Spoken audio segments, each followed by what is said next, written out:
Sometimes, life is changed not by some great invention, not by the roar of a steam engine, and not by a flight into space, not by the milestones we usually remember as history. Sometimes, the thing that changes everything is a tiny piece of metal, so ordinary it almost disappears. It sits in plain sight, and almost no one stops to notice it at all. A pin, a cap, a clasp, a little strip of glue, the sort of thing we handle without thinking, or the small teeth along the edge of a box, made simply to tear something open. These things enter daily life so quietly that no one treats their arrival as an event. And then, one generation later, people can barely imagine how anyone ever lived without them. But every one of these simple objects had a first day before it became invisible. There was a workshop, a debt, tired hands, skeptical customers, and a moment when a simple solution overpowered habit. But every one of these little things had a first day, a moment before the world took it for granted. There was a workshop, a debt to pay, tired hands, and the pressure of making something work. There was also the doubt of customers, people who looked at a new idea and saw only a risk. And then came the moment when a simple solution stopped looking strange and started making sense. Suddenly, it became stronger than habit, stronger than the old way everyone had simply accepted. On the table lies a piece of wire. Not gold, not some rare mechanism, not a part for a steam engine, just a thin line of steel, bendable with fingers and pliers, beside a man who urgently needs about $15. A ridiculous sum for an invention almost every household would later recognize. And that scale matters. The safety pin did not come from a factory spending years in search of the perfect fastener. It came from something much more ordinary. A debt, little time, a problem turning in the mind, and hands working wire or on yourself before heading out. The strange thing is, the solution only feels obvious after the fact. Bend the wire, hide the point, add a spring. Picture not the finished object, but the moment just before it. The wire is not a pin yet. It resists, springs back, slips from the fingers. Hunt bends it so one end is sharp while the other holds tension. It is no longer just metal, but tension locked inside a loop. The secret is not that the pin is sharp. There were plenty of sharp pins. The secret is that the point has somewhere safe to go. At one end is a clasp, a little metal pocket for the tip. At the other, the wire curls into a spiral spring. That spring presses the needle, keeps it shut, and helps it open again when needed. And here is the real trick. The whole thing comes from one piece of wire, not costly parts or complex assembly, where every mistake costs money. Bend it, sharpen it, form the spring, make the catch. Production still needs machines, hands, and precision, of course, but the idea itself is friendly to mass production.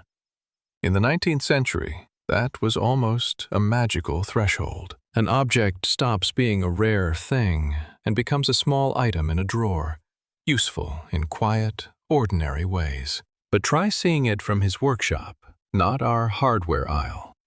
Paper, a buyer, a debt, and an unproven little object. The climax is quiet. No explosion. A pen scratches paper. A neat coil on the drawing. The wire loop clicks shut. The problem was never just one torn shirt. People lived among cloth, bandages, knots, and temporary fastenings every day. From there, the object begins living almost invisibly. That is its strength. It is simply there when something must hold until evening. In clothing, the safety pin became a temporary seam, not pretty, but fast. In childcare, it secured fabric where ordinary pins were risky. In medicine, it worked with bandages because the point could be covered. In packaging and trade, it held tags, ribbons, small pieces. Remove one part and the magic vanishes. No coil, less tension. no clasp, the point threatens skin again. No single wire, cost rises, so the safety pin hardly looks like a hero of progress. No engine noise, steam, sparks, or brass panel of gauges, yet it quietly changed daily life. Sometimes, safety comes from a small shape, a loop, a spring, a covered point, and an urgent debt. On a kitchen table sits a can of meat, just a tin cylinder bought as food for later. Beside it, a hammer and chisel. The first buyers of canned food received almost a storage miracle. But reaching that miracle could feel like workshop labor. A man sets the can on the table, holds it with his palm, and aims at the lid. One blow. Another. Dents mark the wood. A ragged slit opens along the rim, and only then does the smell of food appear. Awkwardly, the product was already modern, while the way to get inside it was almost medieval. Not exactly a commercial for convenience. So began the second chapter in our story of small things that quietly reshaped everyday life. Canned food was not invented for lazy dinners. It was driven by war, long voyages, military stores, and the fear of spoiled food. People had to be fed where freshness failed. The can promised the essential thing. The food would travel, wait, and not kill the person who ate it. But that promise had a heavy shell. Early tin cans were soldered by hand, made strong, thick, almost stubborn. They were not designed for a housewife to open in a minute. They were containers for survival and transport.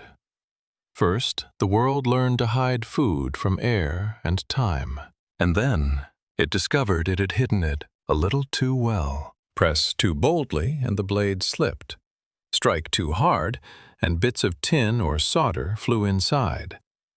All for food that promised order and reliability. Funny, right? The most advanced food of its time demanded metalworker skills. Next, the problem wasn't just inventiveness. It was the metal. As long as cans were thick and expensive, a special household opener seemed almost ridiculous. A tiny lever against a tin fortress. But production was changing. Tin plate got thinner, seams neater, cans lighter. Preserved food gradually moved from the Army and Navy onto the ordinary table. And then the question changed. If a can was bought for a kitchen, not an expedition, it had to open with a kitchen tool. Not a bayonet, not a chisel, not some knife you'd feel sorry for afterward. Convenience was no longer a luxury. It was a condition of sale. In 1858, the American Ezra Warner patented one of the first dedicated can openers. It was not yet the familiar opener many people remember from a kitchen drawer. His device was more like a lever tool with a sharp blade. You punctured the lid and worked it around the rim, using leverage and hand strength. Crude, yes, but an important step. Sometimes the missing invention doesn't preserve the food. It simply lets you use it at last. This solution had its own awkwardness too. Early openers were often used in shops and warehouses, places where cans were sold and could be opened on the spot. The home kitchen caught up more slowly. But the direction had changed. The can stopped being a sealed military object and became part of everyday supplies: meat, fish, vegetables, milk on a shelf. Not as a miracle, but as dinner planning. First comes the way to make something possible. Then the long struggle to make it easy to use. At the table, a person needed one clear motion. Open it. The opener finally made sense. The patented knife caught up to canned food almost half a century later, not because no one saw the problem. The problem had arrived too early. The right conditions matured later. It took different cans, a different market, and a different customer. One who expected industrial food to be not just reliable, but obedient. That is why everyday convenience so often comes last. Before the refrigerator, a little white ring under a lid could answer a simple question: winter cherries or a reeking pantry hauled outside? Nothing dramatic on the surface.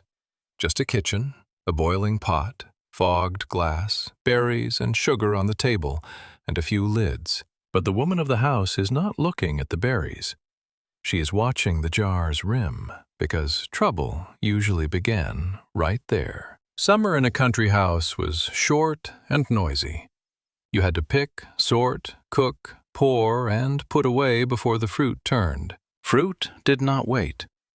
It darkened, bruised, began to ferment, and a whole day's work could be lost in a single night. Salt, sugar, vinegar, drying, smoking, and a cold cellar helped, but not always. Moisture, a bad stopper, one microscopic gap, and a film appeared. A familiar, unpleasant, almost personal loss. Glass jars existed before Mason. People sealed them with cork, wax, tin, putty, anything they could. Money that would not have to be spent in winter on costly shipped-in food. Mason worked with metal and understood one crucial thing. A lid could not merely cover an opening. It had to repeat the same action. Screw it down, press it tight, get the same result. The thread on the glass neck gave the hand control. The lid followed the grooves, came down evenly, and did not slide sideways or depend only on someone's skill and mood. And the soft rubber gasket did what rigid materials did badly. It compressed, filled tiny irregularities, and blocked the path of air. That is where the real hero is hiding. Not the jar itself, though the glass mattered. You could see inside, see the syrup's color, see any suspicious cloudiness.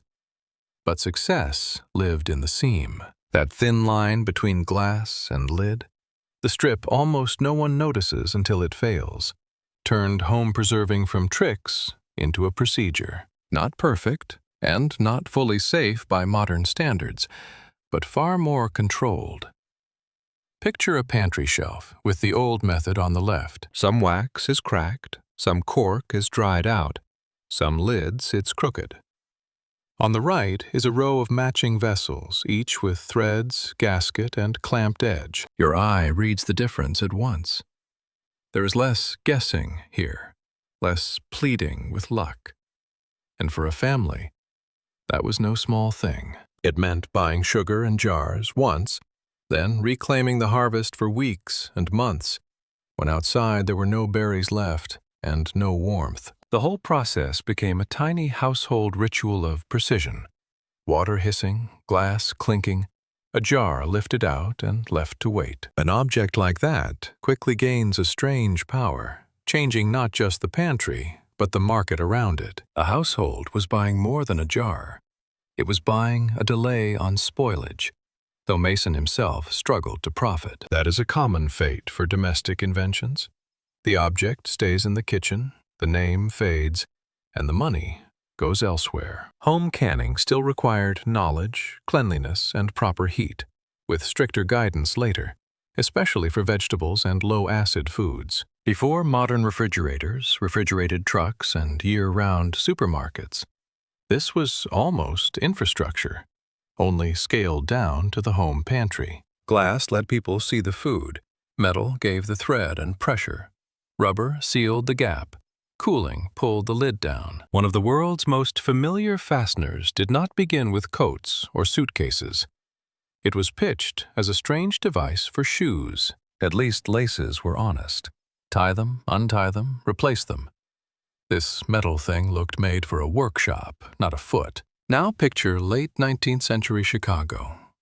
Noisy exhibition halls, new machines, electric wonders, mechanical cash registers, and gadgets promising to speed life up. To ordinary people, it sounded less like convenience than instructions for breaking something. The idea, though, made sense. People were tired of lacing tall boots. A small mechanism would join the two sides in one motion. Pull up, the boot closed. Pull down, it opened. Almost magic, but brass. And no customer wanted to wonder whether the new gadget would break that same evening. Judson's early fasteners were fussy, catchy, and unforgiving. To see why it was so hard, don't look at the zipper from above. Move closer, right down to the teeth. Each tooth has to meet the next, so the slider locks them into one track, not just touching, but engaging with exact force. Early versions were more like hooks and loops. Fine in an inventor's hands, but the buyer was not supposed to be the inventor. So the next part of the story begins in a workshop. Presses, dies, metal tape, and fabric rolls, not a fashionable salon. Mass production required thousands of nearly identical tiny parts. One uneven tooth could ruin the strip. A weak fabric base could stretch. That is where Gideon Sundback tackled the boring, decisive work, making the teeth denser and steadier and teaching the slider to join them reliably. But being technically ready is not the same as being socially ready. Useful inventions often look suspicious at first, especially when they touch clothing. Buttons made sense. Laces made sense. Hooks on a corset or boot made sense. But a metal track closing fabric in one pull felt too abrupt. So makers looked for places where that abruptness was a strength. Shoes, pouches, tobacco bags. Practical things where usefulness could beat suspicion. The hookless fastener company sold it as a mechanism without hooks. But the name still sounded like a catalog part, not something for home. No customer wakes up wanting to buy a separable fastener. He wants shoes on, faster, a bag that stays shut, fewer tiny ties in the cold. Between the engineer's name and the everyday desire was a gap. Technology did not close it alone. Advertising did. In the 1920s, the rubber footwear company B.F. Goodrich began promoting boots with this fastener, and the word zipper appeared. The exact origin and first ad steps are best checked in newspapers and museum records, but the point is clear. The invention got a sound. Not a long technical name, but a short word like a quick motion. Zip, up, done. The shift happened in the mind, not the metal. It stopped being a strange device and became a promise of speed. The customer saw not teeth, but an easy gesture. Advertising renamed the mechanism into a habit. The climax of this story is not an explosion. It is quiet. A person takes a boot, slips in a foot, catches the little tab, and pulls up. Now we pull a zipper almost without looking. On a jacket, a backpack, a suitcase. And when it jams, we're back in that old workshop. A cut finger in the kitchen seems minor until you have to bandage it with one hand. The knife lies beside the bread. But try holding gauze, cutting a strip, wrapping it neatly and not smearing everything, when your other hand is already occupied with pain. The idea that would end up in millions of medicine cabinets was born not in an operating room, but beside a kitchen table. His name was Earl Dixon, a Johnson & Johnson employee. His wife was Josephine, and early company stories tied the invention to her cuts. It is important not to over-romanticize it. This was not a man suddenly glimpsing the future of medicine, but noticing a household absurdity. The house already had the materials, but not one finished object. Help existed, only it was awkward to use, especially for the injured person. Before that, a small dressing was a little domestic craft. Cut gauze, place it on the wound, secure it, and hope it stayed put. Dixon worked where gauze and surgical dressings were everyday business. Johnson & Johnson had long sold sterile supplies, carefully packaged for pharmacies. But the kitchen revealed another problem. A person at home did not need a whole kit of materials. They needed one ready-made strip. The size was already clear. The adhesive was where it needed to be. The clean pad found the finger for you. No nurse's skill required. It said without words, open, place, press. It turned dressing a wound into an object. At first, buyers had to learn the habit. Why pay for what you could make yourself from a bandage? That little strip had another quiet strength. It promised cleanliness in a world where everyday life was still far from sterile. Small cuts happened everywhere, and people had to decide if they were worth the trouble. A ready-made bandage changed the question. The box made the strips feel trustworthy.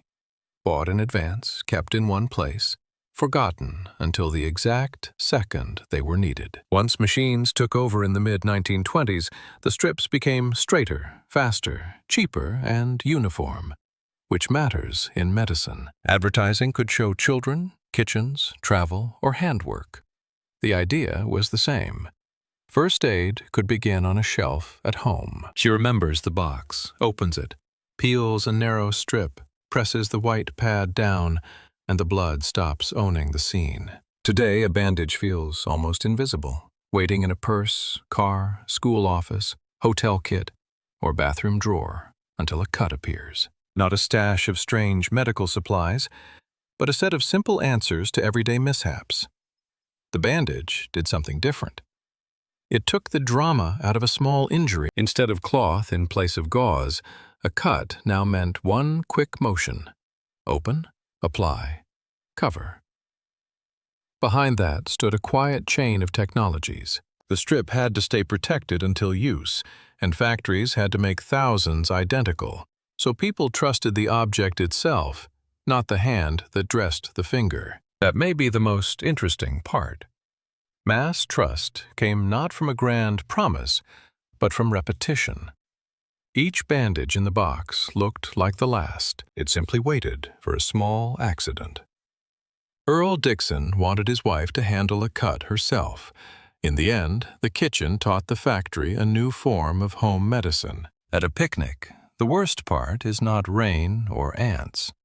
It is cold cans in the grass, wet fingers, everyone waiting, and no opener. The story goes that this exact frustration once hit Ermel Fraze, owner of a Dayton tool company. A good story, often retold, even if the picnic was not quite like that. The problem was real. Before the pull tab, a can demanded a separate tool, a little piercing opener Americans called a church key. It punched a triangular drinking hole and a second small air hole. Fine in a kitchen drawer. But take the can to a beach, a stadium, a car, a park, convenience ended. People improvised with knives, screwdrivers, keys, anything hard. The lid bent, the drink sprayed, the edge tore ragged. Fraze knew how to think in metal. That was the scale of this tiny thing. Not luxury, just a can you could open wherever you stood. On a bench, in a stadium, beside a car trunk. The solution looked almost laughably simple. The lid got a weakened outline, a thin line where it would tear, with a tab fastened on a small rivet. You lifted the ring, pulled upward, and the metal tore exactly where it had been told to. Not the whole lid, just a neat drinking opening. That was the trick. The can had to survive carbonation pressure, shipping, drops in crates, cold and heat, then surrender to one finger at the right moment. As an engineering problem, it sounds like a contradiction. Stay strong your whole life, except for the 2 seconds when someone opens you. In the early 60s, these cans reached real stores. Iron City Beer in Pittsburgh is often named among the first major examples. Fraze and Dayton Reliable Tool received patent protection, and then the usual race around a successful package began. Brewers, soda makers, and lid suppliers all saw the same thing. Once customers opened a can without a tool, they did not want to go back. Stadiums revealed the truth about design especially fast. Tight seats, elbows everywhere, noise, and paper food trays. Before, a vendor or buyer needed an opener. Now a can moved down the row, a finger caught the ring, and the drink was ready. A small but recurring price. And strangely, this part had been invented to remove the danger of knives and openers. It scattered across parking lots, beaches, and stadium steps. Picture a cleaner after a game, sweeping silver half-rings along the concrete. Each one had once promised convenience, but now it was a separate problem the package had simply let go. The answer was not to ban convenience, but to redesign it. In the mid-70s, engineer Daniel Kudzik proposed a new principle. The tab would push a weakened section of the lid inward and stay on top. The mechanism changed subtly but decisively. The panel dropped in, an opening appeared. Soda hissed, and the tab stayed riveted in place instead of falling to the ground. It should remain where it could be collected, recycled, or thrown away with the can. The modern lid took responsibility for its own tale. Today, we open a can in one motion, rarely thinking about pressure, strength, safety, street cleaning, and drinking on the go. It changed litter by first creating shiny new fragments, and changed safety by proving a product does not end at the sale. A fizzy drink could lose before anyone tasted it, not because of the recipe or water, but because of one stubborn little stopper, leaving a sticky puddle behind. The seller may have a product in hand, but inside the bottle, gas and glass are already quietly arguing. Hold that image. Baltimore, late 19th century. A cellar smells of damp wood, beer, and metal. Bottles sit on crates, each with its own mood. Some are sealed with cork and wire. Others are clamped by a clever rubber mechanism. Somewhere a porcelain stopper sticks out on a little lever. It all looks reliable, until the bottle rattles in a wagon and spends half a day in the heat. For the buyer, the problem was almost humiliating. He paid for a drink, but could never be sure what he had bought. Had the bottle been opened before? Was the fizz still alive or already gone? Was the stopper clean, or had someone handled the drink? And if, at dinner, the bottle gave a weak hiss instead of a bright pop, it was too late to argue. That is why an ordinary, toothed metal cap eventually became more important than a beautiful bottle. The glass could be blown elegantly, with shoulders and raised details, but trust did not live in the glass. It lived at the very top, at the narrowest point, where the drink was trying to escape. The metal bent and gripped evenly. Inside, the liner pressed against the glass rim. The gas pushed up, and the cap answered as a full ring. And that was the real change. The cap alone could not save bottled drinks. It needed a bottle mouth that would obey. So the cap brought a standard with it. The bead's height, the rim's shape, the exact place where the metal had to catch. On the factory floor, it changed every movement. The bottle went under the capper, the mechanism came down, and the crimped skirt squeezed the glass. The climax was not an explosion or a fire. It was the strange quiet after the crimp, when the bottle needed no string or guesswork. It could ride in a crate, jolt over cobblestones, warm up in a cellar, and the drink would still stay inside. And that little piece of tin became a seal. Not official, not stamped with a crest, but everyday proof that no one had gotten there first. This solution had another cost we easily forget. The crown cap was disposable. Open the bottle, bend the metal, throw it away. That sounded wasteful, until merchants counted the losses from leaks, complaints, and spoiled batches. Disposability changed the route a drink could travel. Beer, soda, and mineral water got a calmer road from factory to counter. Not perfect, but one old question was gone. Would it hold? The company built around this idea in Baltimore would later become a major force in packaging. But for this chapter, the name matters less. What matters is the moment buyers stopped studying the stopper like a suspicious document and saw a sealed bottle, not just someone's promise. The little cap won through sameness. One rim, one liner, one crimp, giving millions of drinks a common language with customers. In a sewing box, it sits so quietly it feels like it was always a free little trifle, a small arc of metal, the sharp point hidden, the click barely audible. Yet the safety pin, according to the common story, began with a personal debt, not to build a factory, not to become famous, just to find money.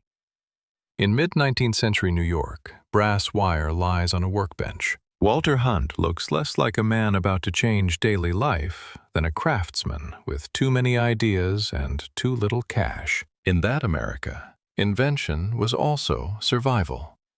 Patent a mechanism, sell the rights, and get paid before it ever became famous. The problem was almost laughably old. Pins slipped, pricked skin, caught babies, tore dresses, vanished in bedding or bandages. Hunt takes the wire like a man seeking a shortcut. It must hold, open with one hand, and hide the point when finished. Not until you try it. An ordinary straight pin survives on friction and caution.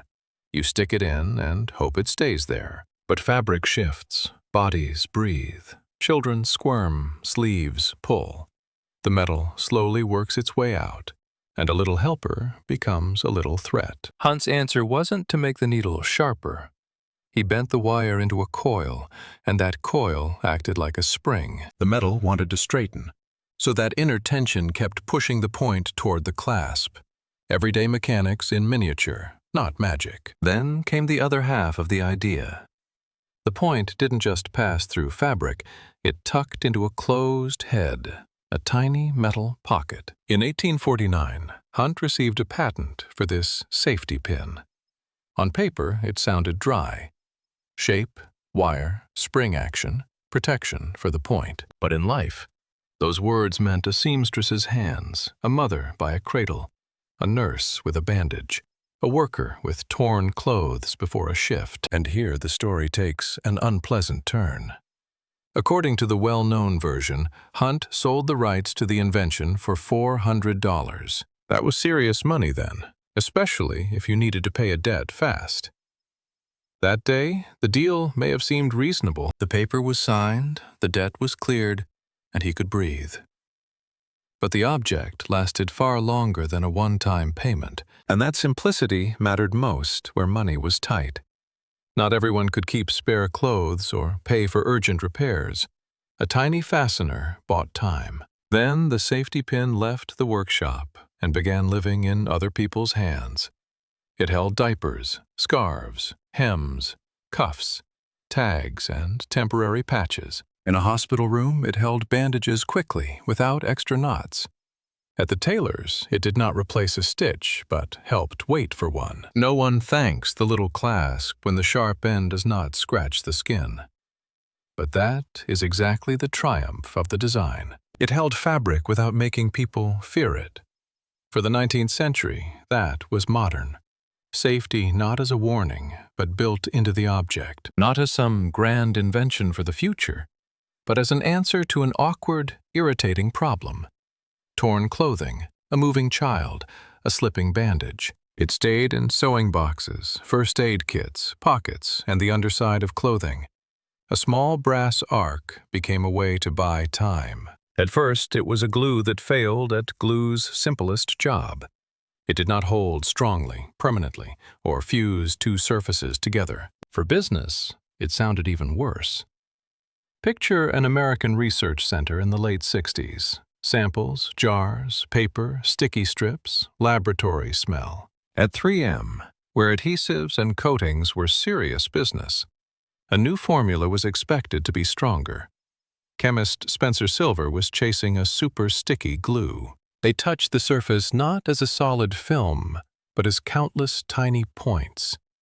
So the glue stuck, but never dug in deeply. You could peel it away, and the surface barely suffered. This is usually where an invention dies. The lab sees not a miracle, but a mismatch. The glue is weak, so it must be a mistake. Silver kept showing it around inside the company, trying to find a use for it. Years passed, and the strange glue was still sitting somewhere on the shelf of corporate memory. Not a product, not a hit. More like an unanswered internal question. Sometimes the material exists before the tiny human annoyance arrives, and this one was in a church hymnal. Engineer Art Fry sang in a choir and used paper bookmarks to find the right hymns quickly. The slips kept falling out again and again. A normal nuisance, almost too small to call a problem. But during a hymn, you need the page to open right away. Fry remembered Silver's weak glue, and the logic flipped. If it was useless for permanent bonding, maybe it was perfect for temporary presence. A bookmark should hold to the page without tearing it, be visible without ruining the book, and leave without a scene. That was when weakness became a feature, not a flaw. The Future Sticky Note 1. By combining writing with temporary placement. Gray partitions, folders on desks, push-button phones, memos, calendars, piles of documents. People left notes under paperweights, pins, or tape. It either held poorly, left a mark, or took an extra step. But the little slip of paper behaved differently. You could stick it to a folder, a phone, a draft, a partition wall. Firm enough to remind you about a call, and gentle enough to disappear an hour later without damage. It created a new habit, thinking right on the surface of the workday. But even a good habit does not always sell at first glance. Early attempts to launch the product were difficult. Inside the company, they made samples, handed them out, and watched what happened.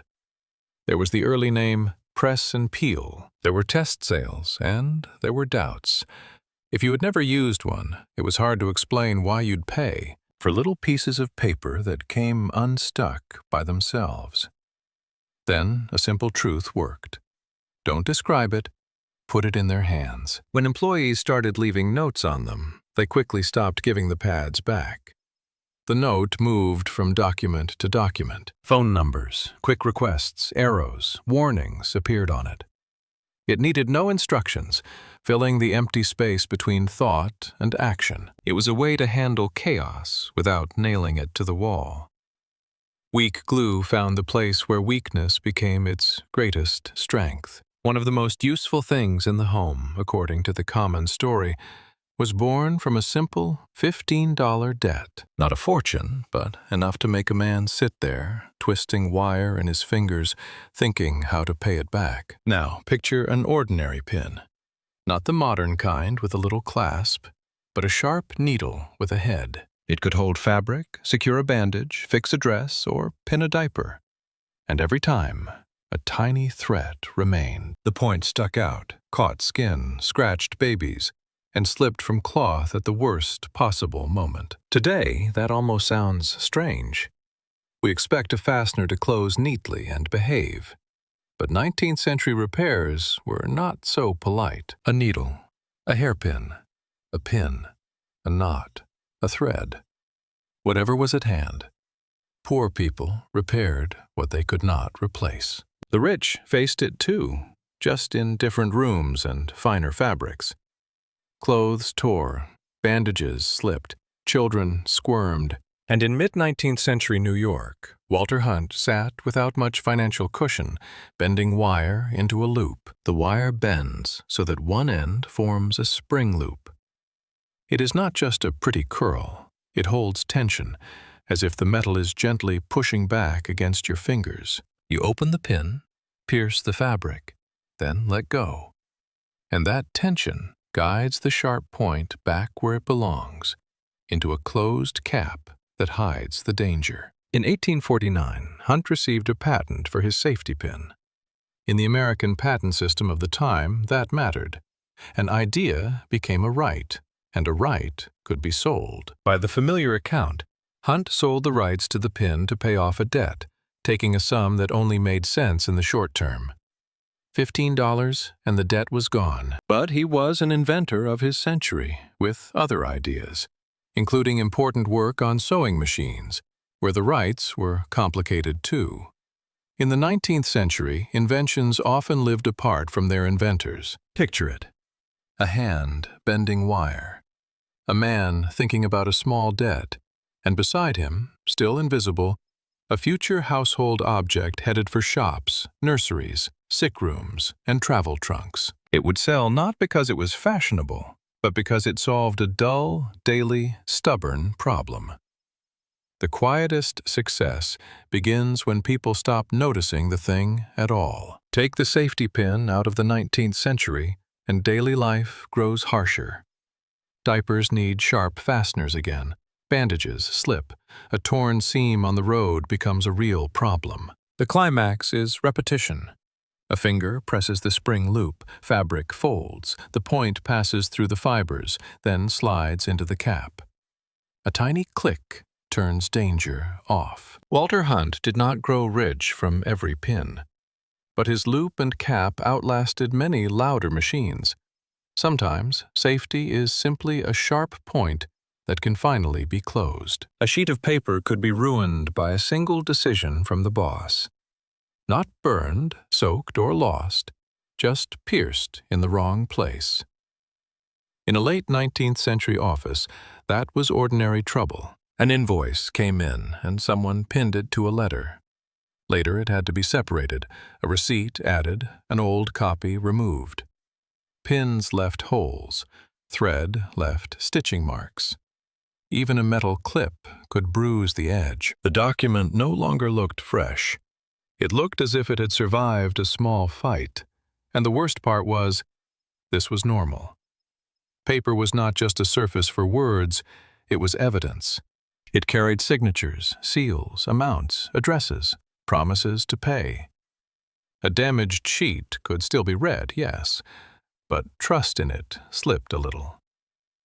So hold this image for a moment. A desk under gaslight, an inkwell, a clerk's dry fingers, a stack of incoming letters, and a stiff pin nearby. He knows that in an hour the boss may change his mind, and then the papers will have to be taken apart again.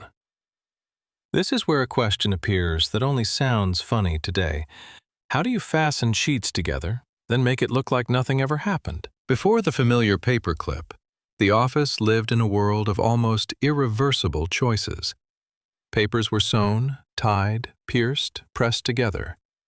Every method had its price: speed, neatness, safe fingers, and the condition of the document. Meanwhile, the office kept growing.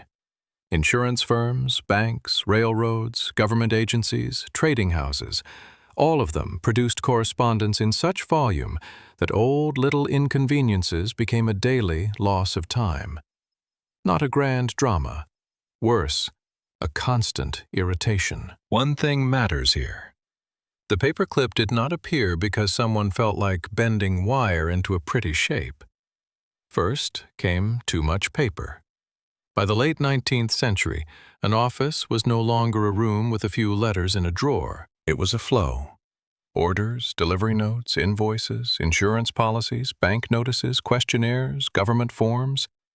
Paper did not just have to be stored, it had to be moved around constantly. And suddenly, the pages hold.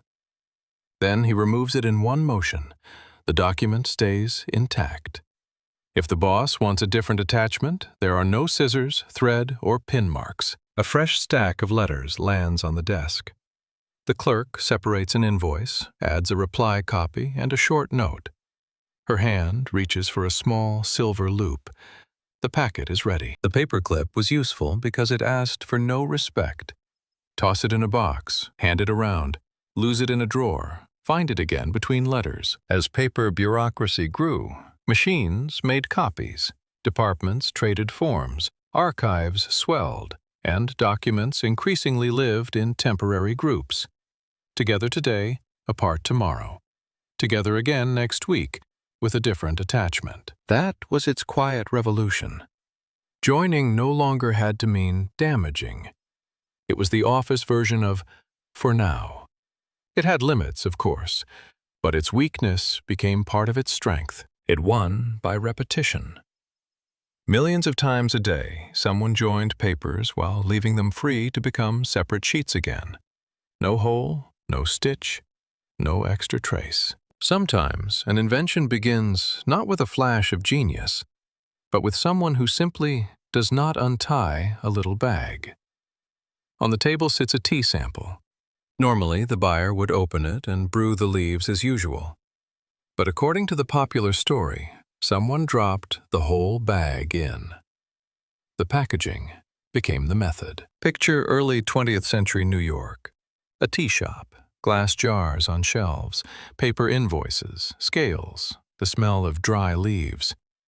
The merchant needs to mail samples to customers. Tin boxes are costly and awkward. A small silk bag is light and tidy. But to the customer, it looks almost ready to use.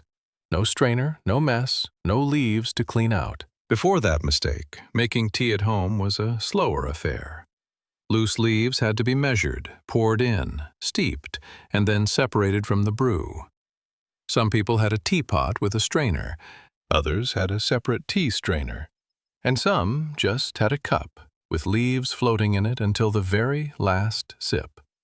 Nothing terrible. People lived that way for years. But every cup involved a small household ritual. And here, one thing matters. The tea bag did not appear all at once as a single, authored invention. Around this story, there were already early attempts to tame loose tea. In the early 20th century, Roberta Lawson and Mary McLaren received a patent for a tea leaf holder. The idea was deeply practical. A serving of tea should sit in something like a small container, so water could pass through the leaves without the leaves spreading through the cup. It does not sound romantic, but it sounds very domestic. Fewer dishes, less mess after brewing. One portion for one cup. You did not have to be an expert to avoid making it too strong. And it was easier for the seller, too.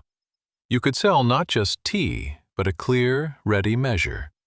Convenience was beginning to behave like a product of its own. The funny thing is, the merchant may not have been thrilled at first. If a customer drops the whole silk pouch into boiling water, he is using the sample in the wrong way. Silk is a bit expensive for single-use brewing. The pouch might be too dense, or, on the contrary, let fine dust escape.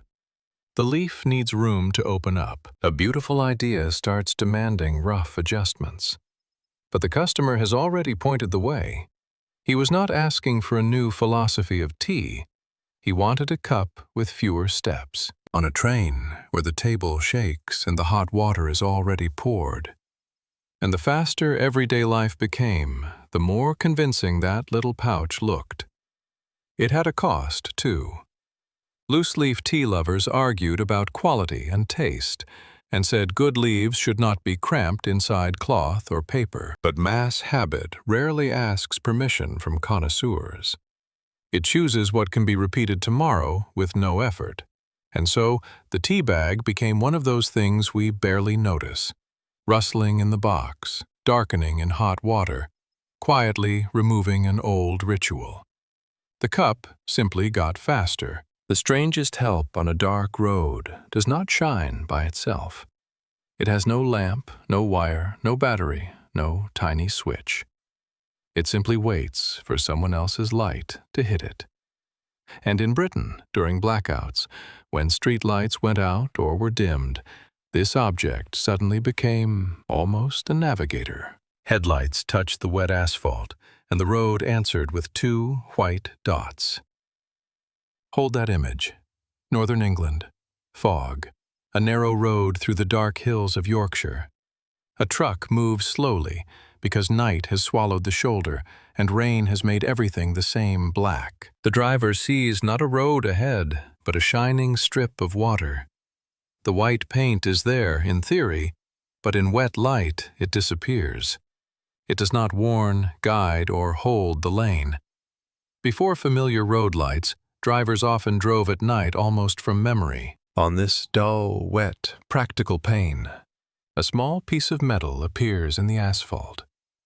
Not a grand reform, not a new road, but a palm-sized detail that returns the driver's own light at night. And out of this dull, wet, very practical pane comes a small piece of metal set into the asphalt. Not a grand reform, not a new highway, a palm-sized detail you could miss in daylight. But at night, it does what ordinary paint cannot. It gives the driver back his own light. The name most often tied to this detail is Percy Shaw from near Halifax. He was not an armchair dreamer sketching the future of transport on a blank page. He worked with roads, knew the local bends, saw how surfaces behaved after rain, and understood one simple problem. Markings help only when you can see them. There is a popular story that the idea came to him when his headlights caught a cat's eyes by the road. Beautiful, yes. But stories like that deserve caution. They often turn into neat legends because they can be retold in 10 seconds. What matters more is that Shaw noticed the principle. If a small reflective object is placed correctly, it does not merely shine. It sends the light back to where it came from. That is the real magic without magic. An ordinary mirror reflects a beam at an angle, and the driver may get almost nothing. A retroreflector works differently, but inventing a reflector was not enough. The road immediately asks a brutal question. Can you survive under a truck? Asphalt is not a gentle place. Water, mud, ice, heavy tires, sand, repairs, braking. Any pretty piece of glass would quickly turn into trash if it were simply glued to the surface. That is why the early road cat's eye was clever not just optically. The glass reflectors sat inside a flexible rubber housing. When a wheel rolled over it, the rubber sank slightly and absorbed the blow. A cast iron base held the whole piece in the road like a tiny protected pocket. Then the car passed, the load lifted, and the reflectors rose back into place. There was another important detail, almost domestic. Dirt could not simply build up, it had to come off. Wheel pressure and the movement of the rubber helped wipe road film from the glass. Not perfectly, of course. The road is always stronger than a clean idea. But this was an answer to a real night, not a drawing in a warm office. In the mid-30s, Shaw formalized his solution and began production through a company tied to reflective road studs. The name Cat's Eye caught on quickly, because that is exactly what drivers saw. Two bright points suddenly appearing out of the blackness. But behind the charming name was discipline. The dots did not merely decorate the road. They said, "Stay on the line. The curve is here, the edge is close. Do not argue with the dark." Now imagine, not the inventor at his workbench, but a driver entering a wet turn. The headlight slides across the water. The white paint has vanished. The shoulder blends into the field, and suddenly, ahead, small markers wake up one after another. Not the whole highway, just the next stretch of road. Just enough to keep you from jerking the wheel blind. The real test did not come at an exhibition or in an advertising brochure. It came in a country where light had become dangerous. During the war, Britain lived under blackouts. Windows were covered, street lighting was restricted, and a bright city at night could become a landmark for aircraft. For ordinary people, that meant something strange. Not just a new object, but a new idea of cleanliness. White paper for personal hygiene was no longer a luxury, but it was not yet automatic. Now hold that image. Late 19th century America. A small urban bathroom or water closet, a metal holder on the wall and a roll on it. Someone pulls the paper and, in that instant, the idea is tested. Not in ads or a patent office, but in one motion. Seth Wheeler saw paper must tear where people want. Wheeler treated paper as a product that should behave the same every day. His Albany company made perforated wrapping paper. Create the weak spot first with tiny holes. The sheet still holds, but knows where to tear. The perforations must be close enough for a clean break, yet strong enough that the roll stays together. The holder made it familiar. Pull, stop, tear. Wheeler's late 19th century patents organized these details, including the 1891 patent tied to perforated toilet paper rolls. Patent drawings look dry. Spindle, web, lines, dots. But the issue was practical. Customers, shopkeepers, and makers all needed predictable use. Dotted lines made paper portions. Today it seems simple, just holes. But for a product, they meant accounting. A roll became a clear package, promising a repeatable motion for the new bathroom. In the late 19th century, denser cities, plumbing, and sewers changed home life. Private bathrooms spread, bringing standardized soap, brushes, towels, and paper ready to use. A sanitary habit needs an object that does not annoy. If rolls fall or paper tears badly, people return to old ways. The invention made toilet paper invisible. The climax is quiet. A hand pulls white paper from a metal holder. The roll rustles. Fingers find the weak line and it tears cleanly. It simply works. Then comes the usual fate of a successful household technology. People stop noticing it. Rolls appear in shops, pharmacies, and hardware aisles. White paper becomes a sign of tidy urban life. Behind that sign are manufacturing, packaging, patent protection, and calculations of use. For the factory, sheet length, perforation spacing, paper weight. For the buyer, buy it, hang it, use it. The key thing is this: standardization was not dull bureaucracy. It was a way to remove awkwardness from a daily act. When sheets tear evenly, the family argues less with the roll. When the roll stays put, you touch it less. When paper is sold clean and covered, it fits the language of hygiene. A tiny patent becomes part of a much larger sanitary transformation. Of course, Wheeler did not create the modern bathroom alone. It came from pipes, ceramics, soap, medical advice, advertising, and habits people did not accept right away. But his tier line shows how a household novelty travels the final yard to the person. Not through a loud promise, but through the absence of irritation. Today, we rarely thank the perforation. We are more likely to get angry when it misses or tears badly. And that is the honest test of any invisible technology. It exists so it does not take up space in your head. But once, someone had to sit at a drawing board and prove that even a tear could be designed. That is how a dotted line became part of a clean home. And the next small thing reminds us again. Sometimes everyday life is changed not by a big machine, but by a detail. Millions of people make the same motion every day. Pick up a bag of bread, remove the little plastic clip, set it down, lose it. Find it by the toaster and throw it away. The details of those early invention stories are best checked against local sources, but the problem itself doesn't change. This didn't need to be beautiful. It needed to be a fast lock for a soft product. The buyer pulls off the clip, takes out the bread, and snaps it back on. That's where the quiet packaging revolution happens. Faster closing, less air, neater shelves, and one small piece you can reuse in a second. But the clip mattered for more than just keeping the bag shut.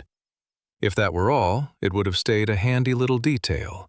The real shift began when bread became daily logistics. A clear bag of white bread doesn't honestly tell you how long it's been sitting under the lights.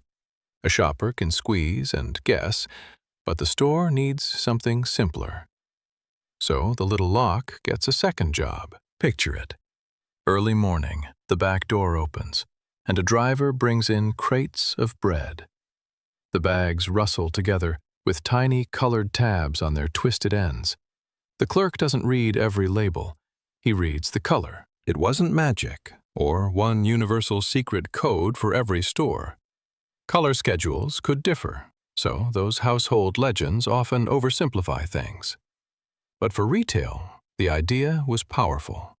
Freshness became a sign you could read at a glance. The most interesting part is that almost nobody notices the clip's victory. Annoying packaging sticks in your memory. Packaging that works disappears. The bag is closed, the bread is soft, the shelf looks tidy, and the driver moves on. The bakery saves time closing bags. The store can pull old batches faster and avoid mixing up days. The customer may stretch a loaf through another breakfast or two. The clip doesn't save bread forever. It just cuts small losses. There is a downside. Plastic bread clips became so common that they left their own little waste trail. Today, they often come up in conversations about recycling, sorting, and the tiny plastic debris left by mid-century convenience. But back at the bakery, where the conveyor doesn't wait, it's clear why the clip survived. For something that fits between two fingers, its resume is surprisingly full. Close, open, close again, mark the batch, speed the line. A customer lifts the bottle to the light, not quite ready to pay. The drink looks dark inside. The neck is sealed with a cork, and around it there's a damp ring. Maybe the bottle just sweated. Or maybe the gas is already gone. Buying a drink was a little gamble. Beer could arrive weak, soda could leak into the crate, and a pharmacy mixture could pick up some foreign smell. The clerk wipes the glass, eyes the cork, and shrugs. Take it or leave it. Now, move to Baltimore in the late 19th century. A wet bottling room floor, wooden crates, dark green glass, and brass machines shining not with luxury, but with work. Bottles move one after another, and each one depends on trust. That trust came down to the weakest point, the neck. A cork was familiar, almost homely, but carbonated drinks had stubborn, invisible pressure inside. If the cork dried out, shrank, sat crooked, or used poor material, the bottle began quietly giving up its contents. Not always right away. Sometimes on the road, in a warm rail car, under other crates. A maker could cook a good syrup, carbonate the water properly, and bottle it carefully. Then his reputation depended on cork and glass. It's important to understand this. A carbonated drink doesn't just sit in the bottle. It pushes from within. Carbon dioxide is dissolved in the liquid, but give it a little space or a crack and it starts escaping. For the buyer, that hiss is pleasant only in a glass. In transit, it means lost money. Old closures fought back in different ways. Corks, complicated reusable mechanisms, wire clamps, balls, rubber parts. Some worked, but they were expensive or fussy. The bottler didn't need an elegant trick. He needed a repeatable motion.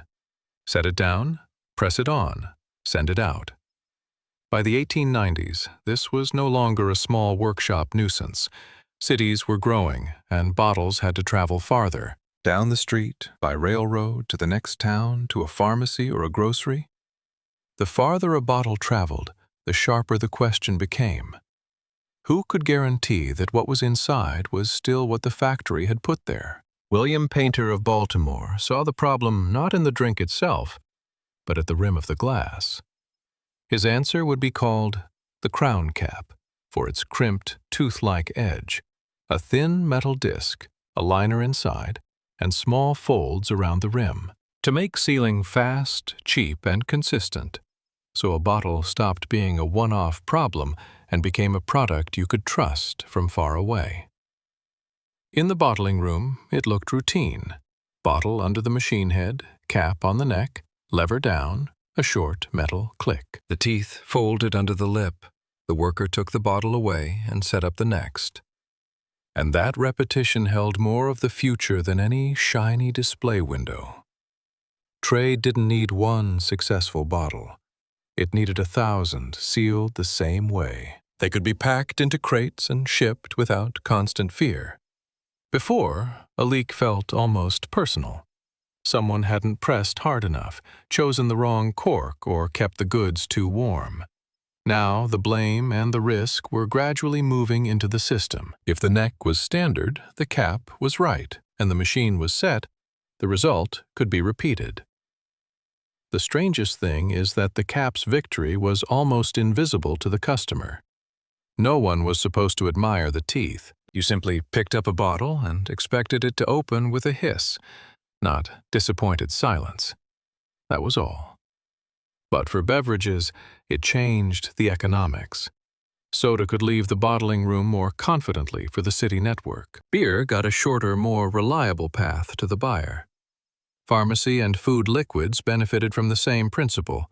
A sealed container depended less on other people's hands and a random cork. Of course, the crown cap didn't instantly solve every problem of cleanliness and storage, but it removed one very unpleasant source of doubt. The price was elsewhere. The cap became disposable. You took it off and threw it away. To us, it is nearly invisible trash, a tiny disc under a table or by the curb. For the late 19th century, it signaled a new logic. It was cheaper to make one reliable part for one use than to send a complicated stopper back and forth, hoping it wouldn't fail. Mass commerce loves solutions like that. They don't look grand. They simply reduce the number of failures. Just hold the picture. A Baltimore bottling room, damp boards underfoot, crates of dark green bottles, thin tin on the table. The lever drops. Click. Another. Another. Not a loud revolution, with no parade and no fanfare. But afterward, a bottle could travel farther than the seller's personal trust and arrive with the same taste it had when it was sealed. Before the ready-made bandage, home first aid was a series of separate little steps. Clean the cut, apply gauze, hold it in place, then fasten it somehow. Fine if someone else is there, but a kitchen is not a lab.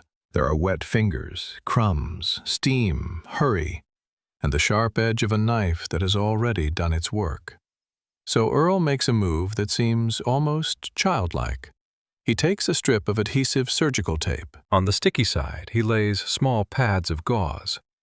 To keep the tape from sticking too soon, he covers it with protective fabric.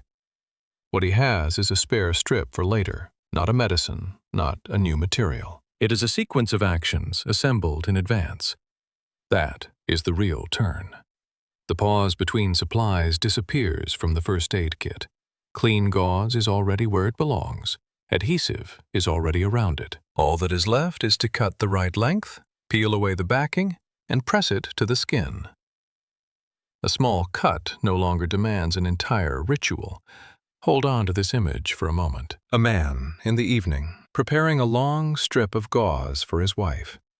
Not for a demonstration, not for a framed patent, but simply so tomorrow will be easier for her. There is something deeply ordinary in that.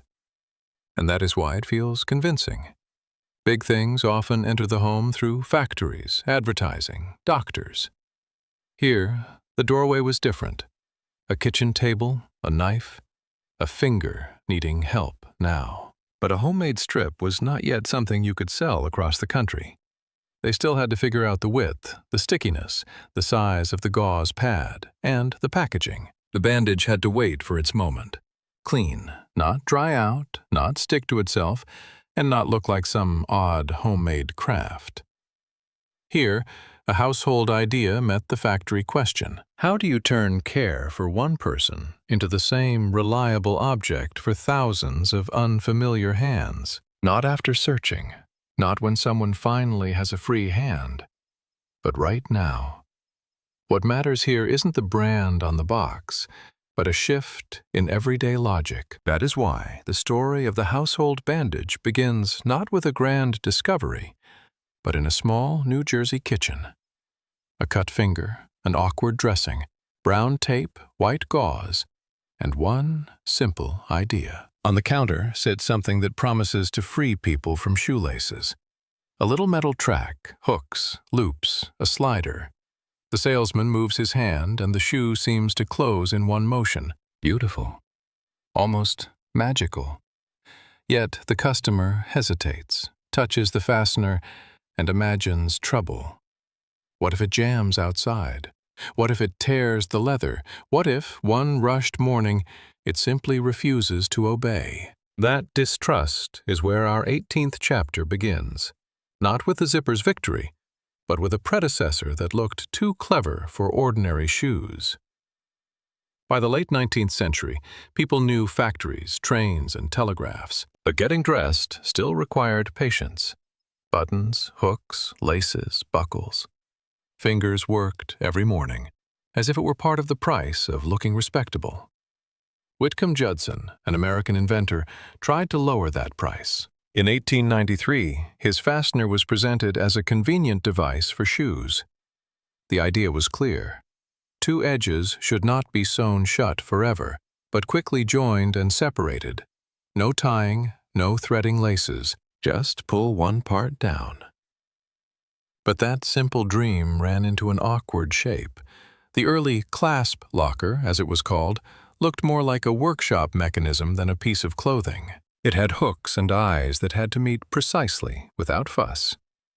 On paper, it looked convincing. In the hand, less so.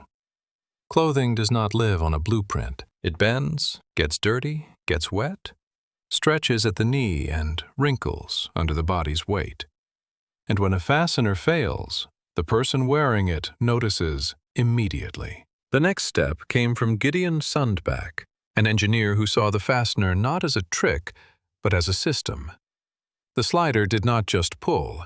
It guided 2 rows of teeth together, then apart. Each tooth had to grip the opposite row, but not forever. The tape had to hold the metal straight, or the whole line would ripple. So the early zipper was also a manufacturing problem. It needed a standard, so the fastener would not become a set of temperamental metal pieces. And once that worked, it stopped being a mechanical whim and became something that could be repeated. Before buttons gave way, the mechanism had to quietly survive 1,000 motions. In a workshop, under a lamp, the engineer slides it forward, then back. If it catches, doubt returns. If it glides, trust appears. Consumer trust did not come from a lecture on patents. It came through things people could wear and test.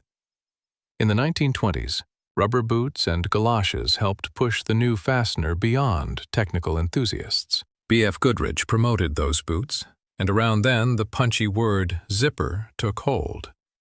But the real point was that the fastener had finally found the right world. Rubber, heavy fabrics, factory-made clothes, city habits. People moved faster, bought ready-made things more often, and wanted fewer little ties in the morning. Still, the path to the everyday zipper was a test of patience. Patents, markets, fabric, precision, and suspicion. Behind that easy motion were decades of distrust, redesigns, machines, and ruined samples. The idea was not empty, it was too demanding.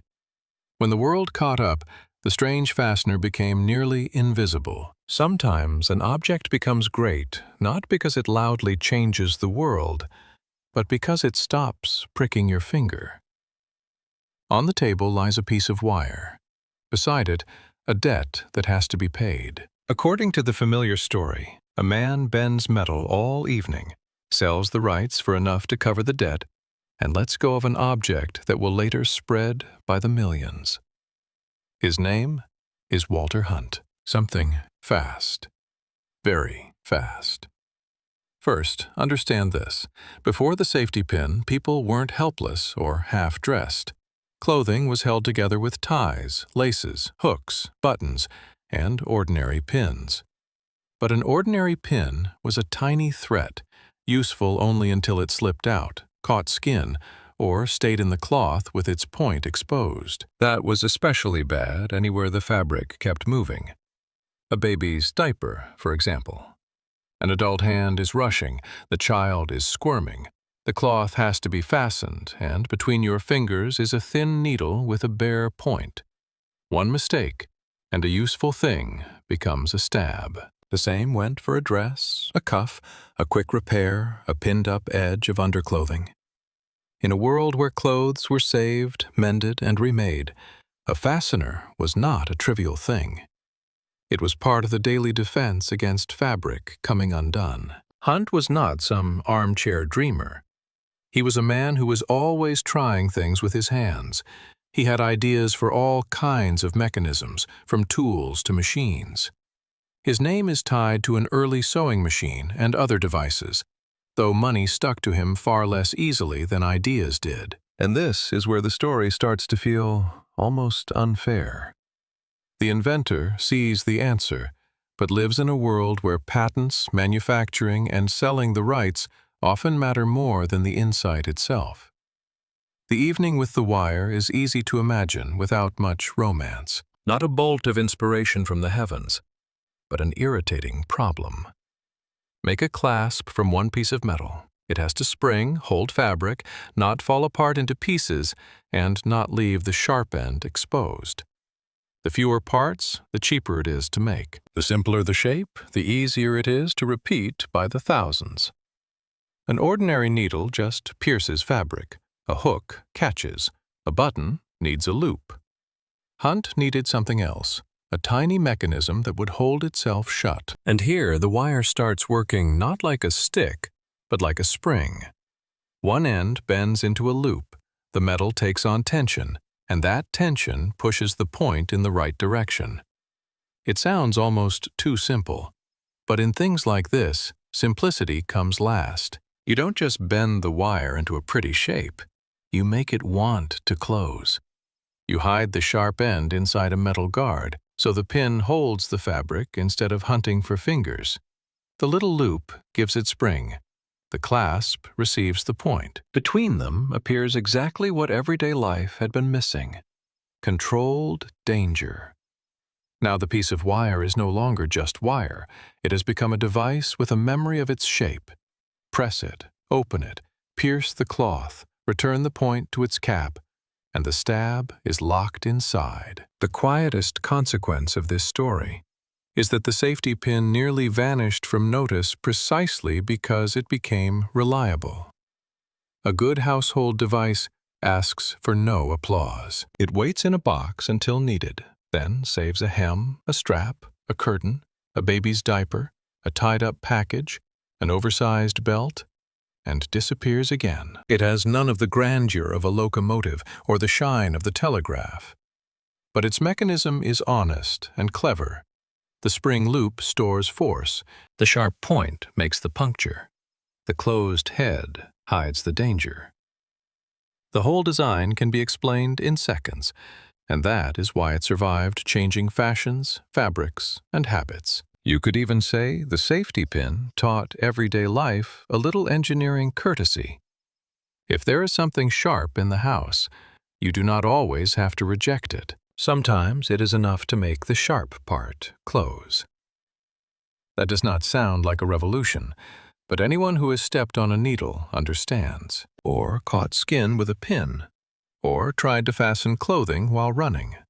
Hunt remained in history as more than the man of a single pin. But this object best shows the strange gap between invention and reward. A thing can be nearly perfect while its maker's life still fails to become simple. He solved someone else's everyday problem with remarkable precision, but did not turn that precision into a fortune. Still, judged by its trace in ordinary rooms, the result is enormous. Somewhere in a drawer, a small metal loop still lies there. It asks for nothing. It only waits for the next moment, when fabric lets someone down. The diameter mattered too. Too narrow and it drew badly, too wide and it looked crude and soaked through fast. Suddenly, this tiny object had engineering in it. And the city itself pushed the answer forward. At soda fountains with syrups and tonics, people valued a clean counter, a shining glass, a familiar routine. The straw was no toy now. It became a small boundary between the mouth and the glass. In 1888, Stone received a patent for a paper drinking straw. That dry sentence hides the point. He patented not just a tube, but a way to make it industrial, repeatable, and sellable. Picture the counter without any pretty legend. A customer orders a cold drink. The clerk adds syrup, water, ice, and a thin tube. The first sip comes with no crunching stem, no mushy end, no feeling that a field has somehow entered a city glass. The climax is quiet. A craftsman holding a paper cylinder, realizing he has defeated not a great disaster, but a chain of small irritations. The straw should not have a taste. It should not call attention to itself. It should disappear between person and drink. That is why it caught on. Orderable, storable, handable, disposable, and orderable again. Of course, it was no instant revolution. Old habits do not vanish in a week. But paper straws entered the right current. Fizzy drinks, meeting place soda fountains, and cleanliness selling almost as well as syrup. The strangest part is that today, a paper straw often sounds like a compromise. It softens, changes the drink, and can annoy people, almost the way rye once did. In the late 19th century, it meant the opposite. Paper seemed like a way to defeat natural unpredictability and make the sip cleaner and steadier. Stone did what real household inventions often do. He did not invent a new need. He removed an old inconvenience. From there, the straw followed city drinks into drugstores, cafes, kiosks, lemonade, soda, and milkshakes. Eventually, it became so ordinary, people stopped seeing it as an invention, which is nearly the highest success. They called it a cat's eye for a reason. In the dark, a driver saw what headlights catch on an empty road: two tiny lights, low down, rising from wet black asphalt. And in that instant, the road appears again. Hold that image. Northern England, the 1930s. A car moves at night between stone walls and dark fields through weak yellow headlights. The rain has passed, but the mud remains, covering the white line, if there is one at all, and every edge the eye might use.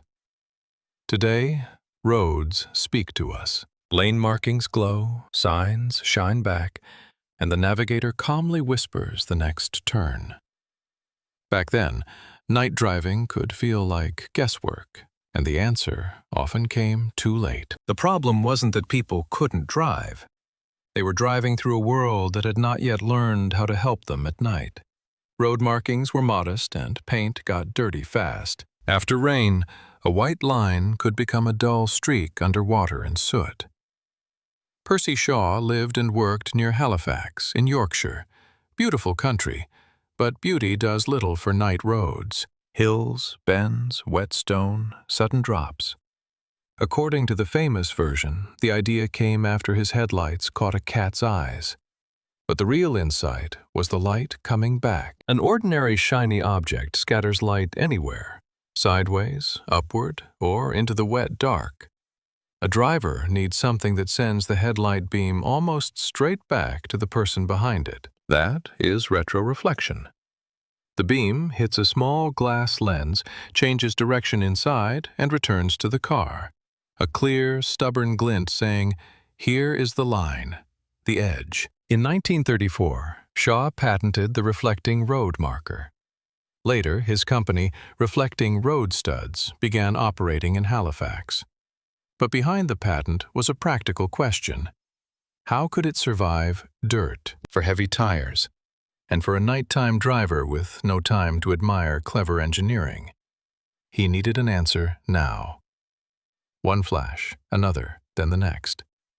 Picture the moment it was all for. A driver coming out of a curve. The headlights catch the wet asphalt, but the lane markings are gone. Dark wall on the left, emptiness on the right, fog ahead flattening distance. Then two tiny reflections flare up from the road itself. After that, this little thing had a long life on the road. Reflectors went where mistakes came easily at night. Center lines, dangerous bends, places where rain quickly erased painted lines from the driver's view. They did not replace road markings. They backed them up. When the white line became a dirty shadow, the glass eyes still answered the headlights. Early car safety often grew from small corrections to human perception. The driver did not become braver. The car did not suddenly become smarter. Darkness simply gained a few points for the eye to hold on to. Over time came brighter paints, stronger headlights, reflective signs, modern road materials. But the old cat's eye stayed in the road's memory because it solved a basic problem. It sent light back where it came from, tolerated dirt, cleaned itself under a tire, and worked without wires, batteries, or commands. That is the quiet strangeness of small things. They do not ask to be admired every day. They simply stand in place and reduce the chance of one wrong turn, one late tug of the wheel, one blind second. On a wet Yorkshire night, that could be the whole difference. A tiny road reflector became not decoration, but a way to return the world's edge to the driver. Two flashes, and there is somewhere to go again. Next comes another thing almost no one notices while it quietly changes the order of the day. In the airport, the carts are already there. Ordinary metal carts with small wheels gliding over the shiny floor. People put suitcases, bags, boxes, children's coats on them, so rolling luggage was not frightening. What felt strange was the suitcase itself on wheels, as if that made a passenger less practical and a little ridiculous. Bernard Sadow did not come from aviation as some great prophet of the future. He worked in luggage and knew it in the most practical way, how a suitcase sold, tore, weighed, and felt to a customer. By the common account, the idea came from an ordinary airport, a worker easily rolling a heavy machine or loaded cart. The answer was almost annoyingly simple. Why could a cart roll, but not a suitcase? His early design looked unusual.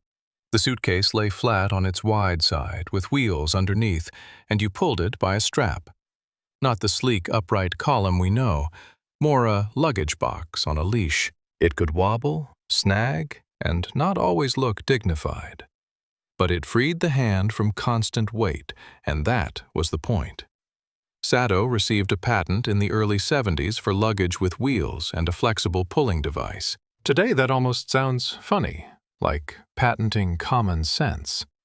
But back then, common sense still had to be shaped, sold to stores, sold to customers, and survive the first jokes. Because an invention on paper does not roll by itself. It has to sit in the middle of a sales floor, where people look at it and decide whether using it would make them seem foolish. And this is where it gets interesting. Stores did not rush toward the novelty. Many salespeople wondered who would buy it, who would want to drag a suitcase behind them, whether it looked like a product for people who could not handle ordinary travel. Paradoxically, convenience had to be defended as if it were weakness. Sadow fought for attention, demonstrated the thing, explained it. By many retellings, the breakthrough came in major department stores, where it could be shown in motion. A person saw the suitcase move, and something clicked. The first wheeled suitcases changed more than the strain on your wrist. They changed posture itself. Before, a passenger carried luggage at their side, arm slightly out, the whole body negotiating with the weight.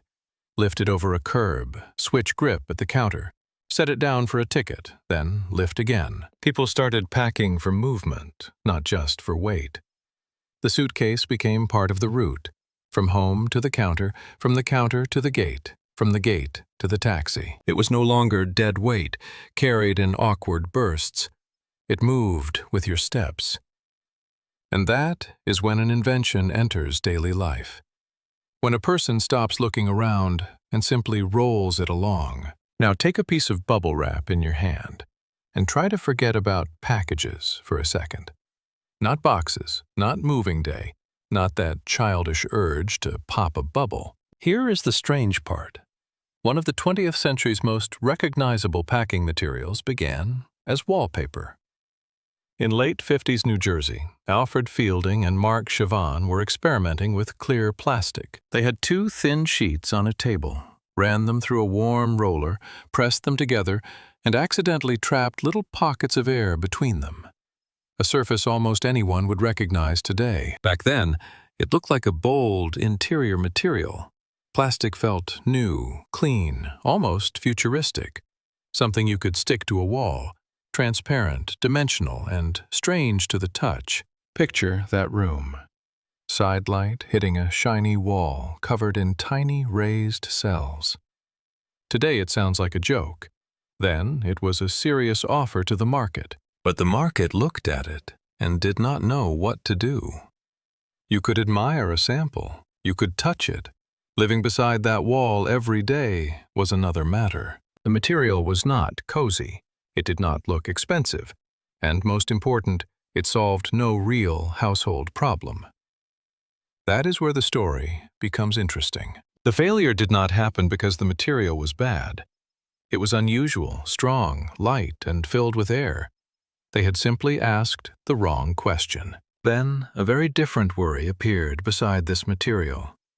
Not a living room wall, not a greenhouse bed, but the road. In the early 60s, electronics grew expensive, complex, and delicate. Those machines had to be moved, and transport is never gentle. A truck jerks in a turn, crates collide, and costly equipment can take a shock that breaks it. Old packing helped, but not easily. Paper crumpled, wood was hard, Fillers made dust and took space. Bubble film could wrap parts, line crates, and cut to size. The blow reached the air pockets first. Some compressed, others spread the load. Sealed air later pointed to packing IBM computers, including the IBM 1401, as a key turn. Now the question changed. Did you want an expensive computer to arrive undamaged? Buyers needed fewer broken parts, fewer complaints, and fewer repairs. The bubbles became rollable insurance. From then on, the story sped up. What was too strange for walls was nearly perfect for boxes. Packaging only had to survive the most dangerous hours or days. Goods traveled farther. Electronics cost more, and companies counted the cost of damage. A light film that lowered risk became logistics. A tiny air pocket became an economic argument. Fielding and Siobhan did not invent air or plastic. They trapped air in repeated cells, then searched for a use, until fragile things needing safe transport gave the answer. Soon, bubble wrap became part of ordinary life. Children, movers, dish collectors, and people changing apartments knew it. It rustled on tables, protected cameras, and hugged glass vases. Chance gave the form. Failure gave time. And electronics gave the right problem. It was not about beauty on a wall, but protection on the road. This glue was bad in exactly the way people expected glue to be strong. It did not bond forever, tear paper, or leave a dirty scar. It held just enough to remind you, and let go without ruining the surface. Strangely, that weakness would one day live on the edge of a monitor, in a book, on a refrigerator, and in someone else's memory. At first, it looked like a lab disappointment. At 3M, chemist Spencer Silver was working with pressure-sensitive adhesives. These were glues you did not have to heat or wait for. Press them down, and they worked. The logic was simple. The stronger the bond, the better. But in Silver's sample, the adhesive particles behaved differently. They formed tiny, springy spheres, touching the surface only at their tips instead of spreading into a solid film. For someone trying to make a super strong glue, it was almost a failure. But Silver did not throw the idea away. Now let's move from the lab to a church. Not a boardroom, not a product pitch, but a hymnal. 3M engineer Art Fry sang in the church choir and kept running into one small irritation. Paper bookmarks fell out. The right page disappeared at exactly the wrong moment.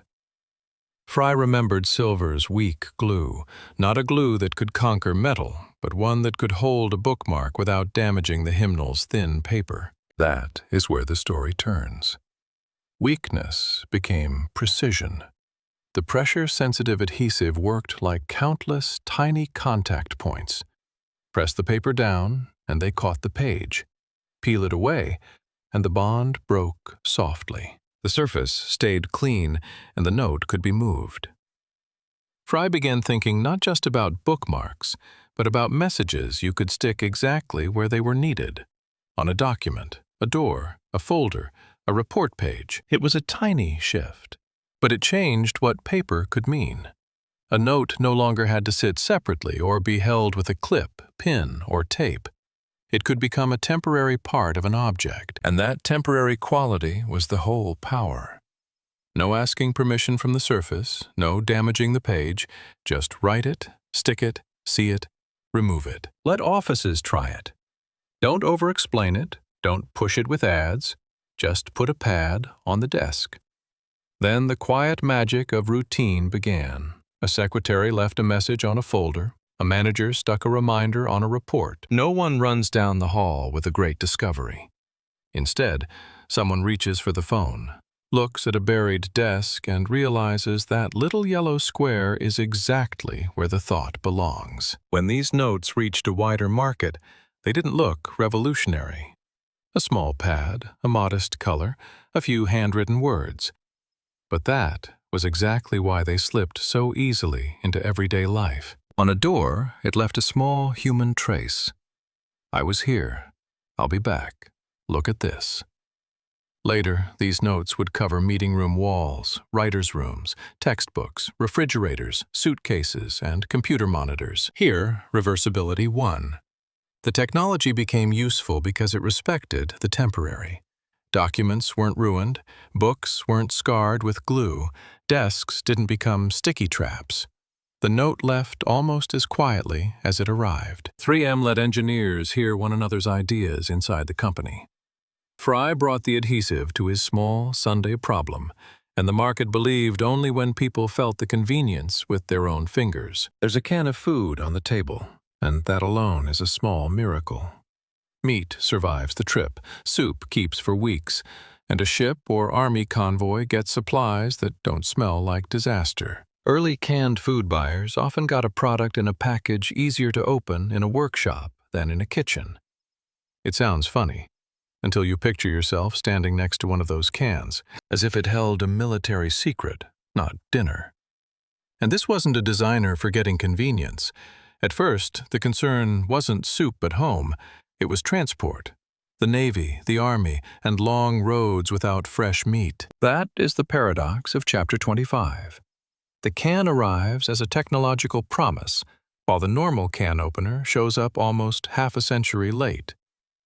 The package is already feeding people on the road. One thing is important to understand.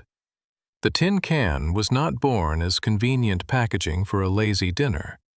It was born as an answer to the fear of spoilage. In the early 19th century, food for long journeys was salted, dried, smoked, or packed in fat. It worked, but not always well. Meat turned tough. Hardtack became stone hard. Barrels leaked, and sickness on the road often began not with the enemy, but with spoiled rations. A sealed can looked almost like magic. The food was heated, closed off, isolated from the air, and could last far longer than usual. For a military quartermaster, it was a gift. For a sailor, too. A can did not need an ice cellar or fear an ordinary road. It could be counted, stacked, shipped in batches. Logistics loves things like that. It cannot stand delicacy. But that reliability came with weight and roughness. Sheet metal was expensive and thick. Production was still done by hand, and the seams were soldered with plenty of margin.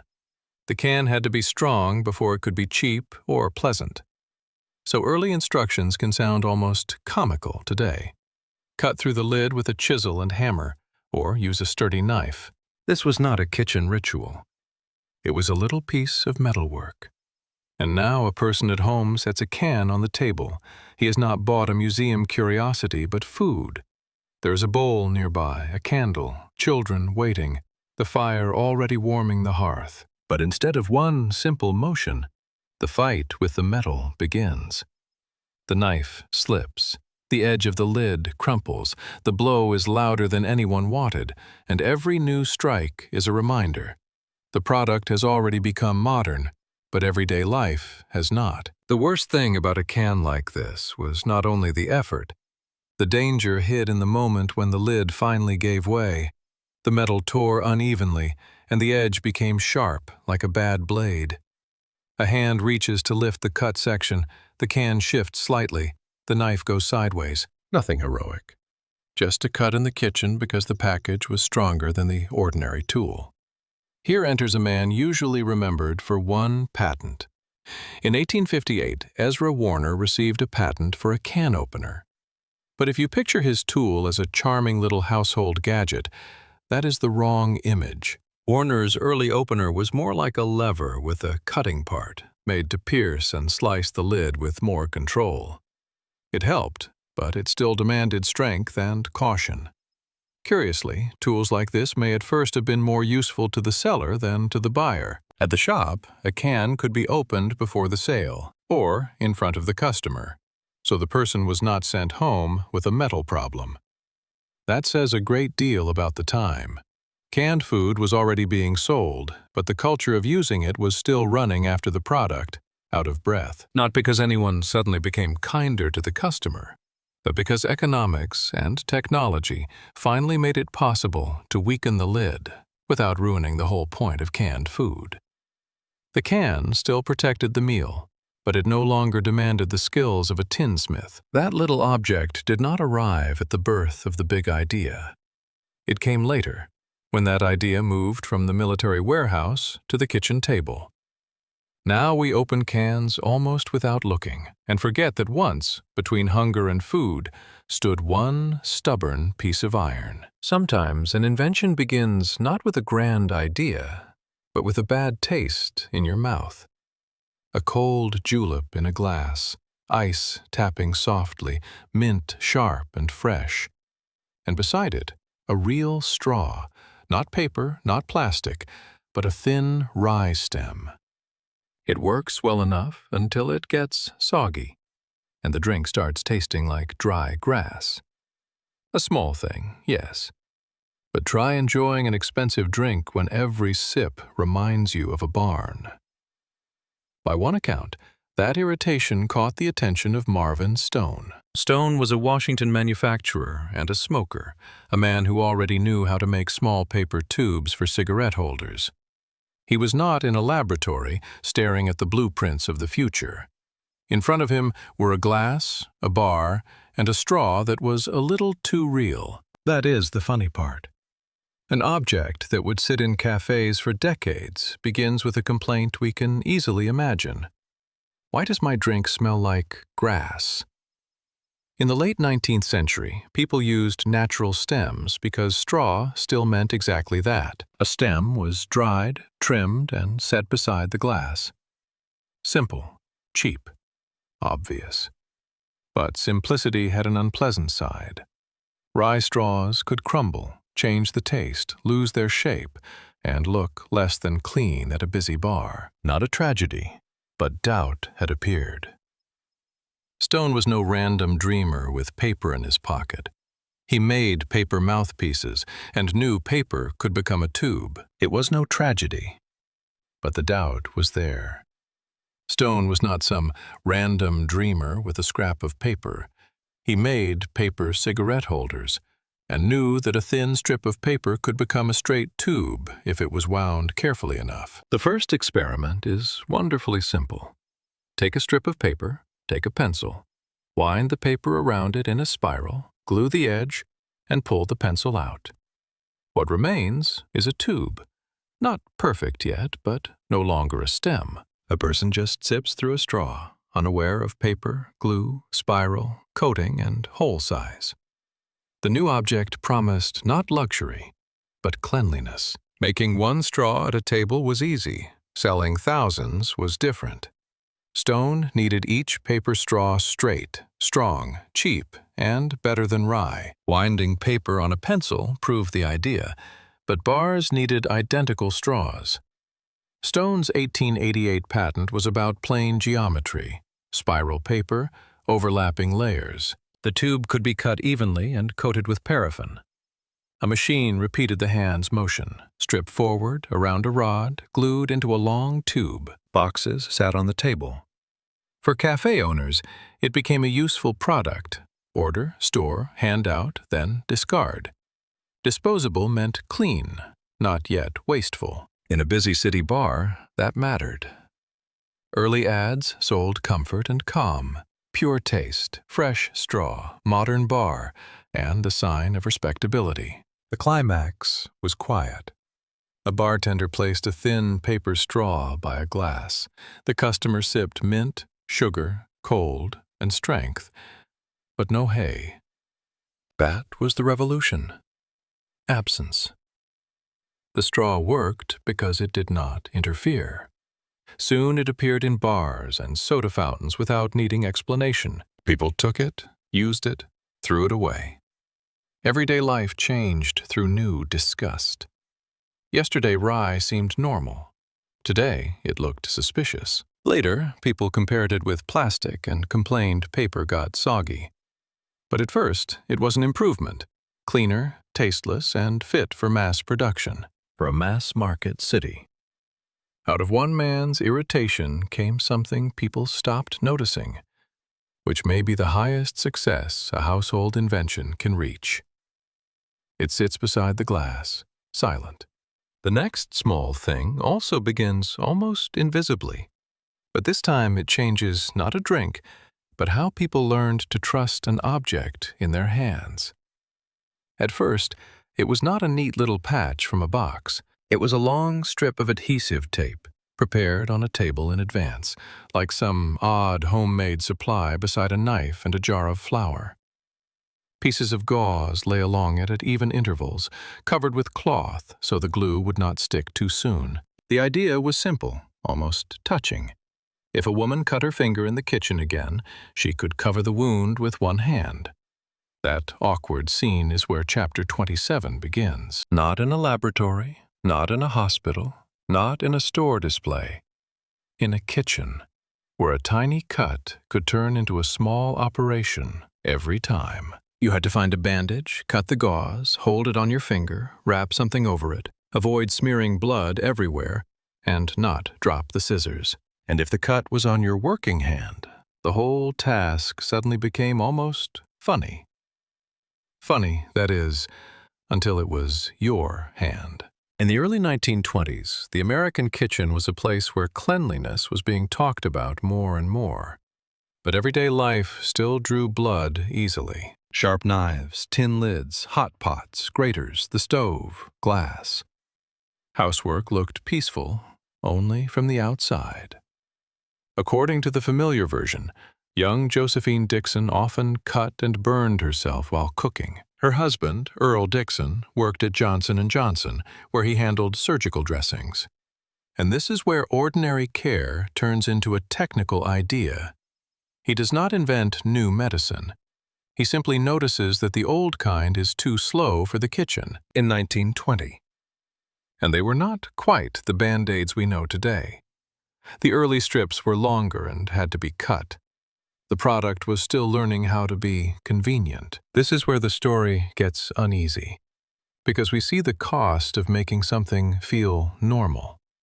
For the bandage to become ordinary, people had to change how they saw a cut. The climax of this story is not an explosion. It is quiet. A woman touches a knife, her finger jerks, and a red line rises on the skin. She calls no one. At first, these bandages were not destined to be a hit. A new convenience often looks unnecessary until someone lands in exactly the moment it was made for. Over time, the ready-made adhesive bandage became smaller, neater, and easier to understand. People began to see it as part of the household supply, beside needles, soap, medicines, and the thermometer. It was designed for someone who was not a doctor and did not want to become one over a cut finger. The real change was not in the package, but in the habit. So a small piece of gauze on sticky tape made the kitchen a little safer, and the person a little more independent. Not loudly, but always within reach. At night, a wet road can vanish faster than a person has time to be afraid. A moment ago, there was a dark strip ahead, 2 shoulders, the faint shine of puddles, 2 tiny lights. The headlights struck the animal's eyes, and those eyes sent the light straight back to the driver.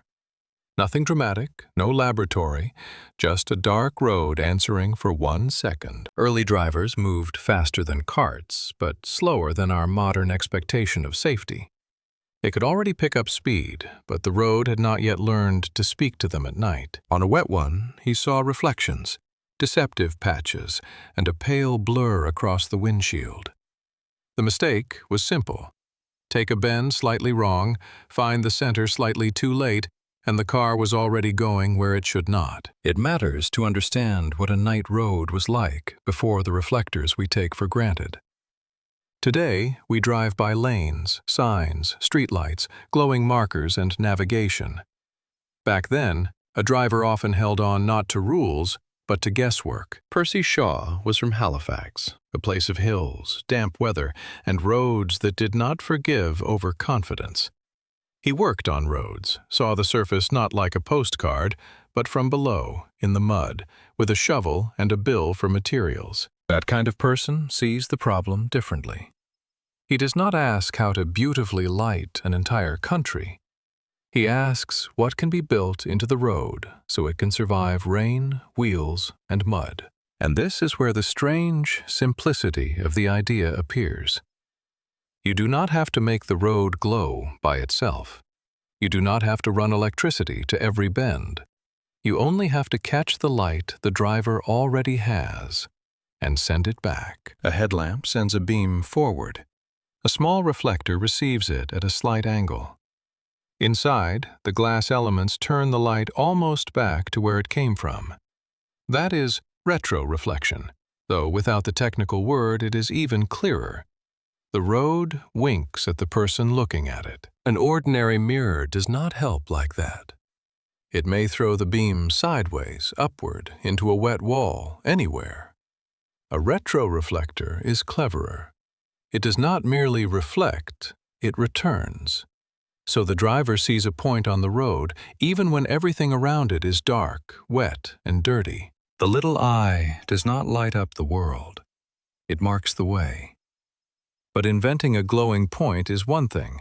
Making it live under wheels is another. The road is not a museum display case. Tires roll over it, sand flies, mud settles. And in winter, salt and ice join in. If you simply set glass on top, it will be smashed or covered fast. So the object had to be strong, low, and almost invisible by day, yet instantly visible at night. Shaw's solution had another quiet trick, almost funnier than the cat legend itself. The reflector did not only shine back, it cleaned itself. The housing held glass lenses, and the mounting used rubber. It enters your field of vision on its own, exactly where you need the hint. On a long straightaway, it reassures you. On a curve, it warns you. In fog, it gives rhythm.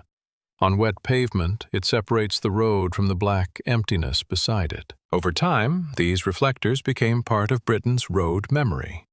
You can ignore them for years, in daylight, in dry weather, with fresh lane markings. But when night turns bad, those tiny dots matter more than some big sign off to the side. They do not argue with the driver or lecture him about reform. They simply return his own light. A cat's eye did not make the whole road visible.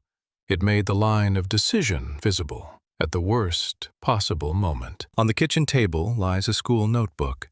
Beside it sits a tin can punched with holes. This is not a child's craft project or a lesson in handiwork or some strange way to save on dishes. A woman in Dresden is trying to defeat coffee grounds. It sounds almost funny now. Just a little sediment.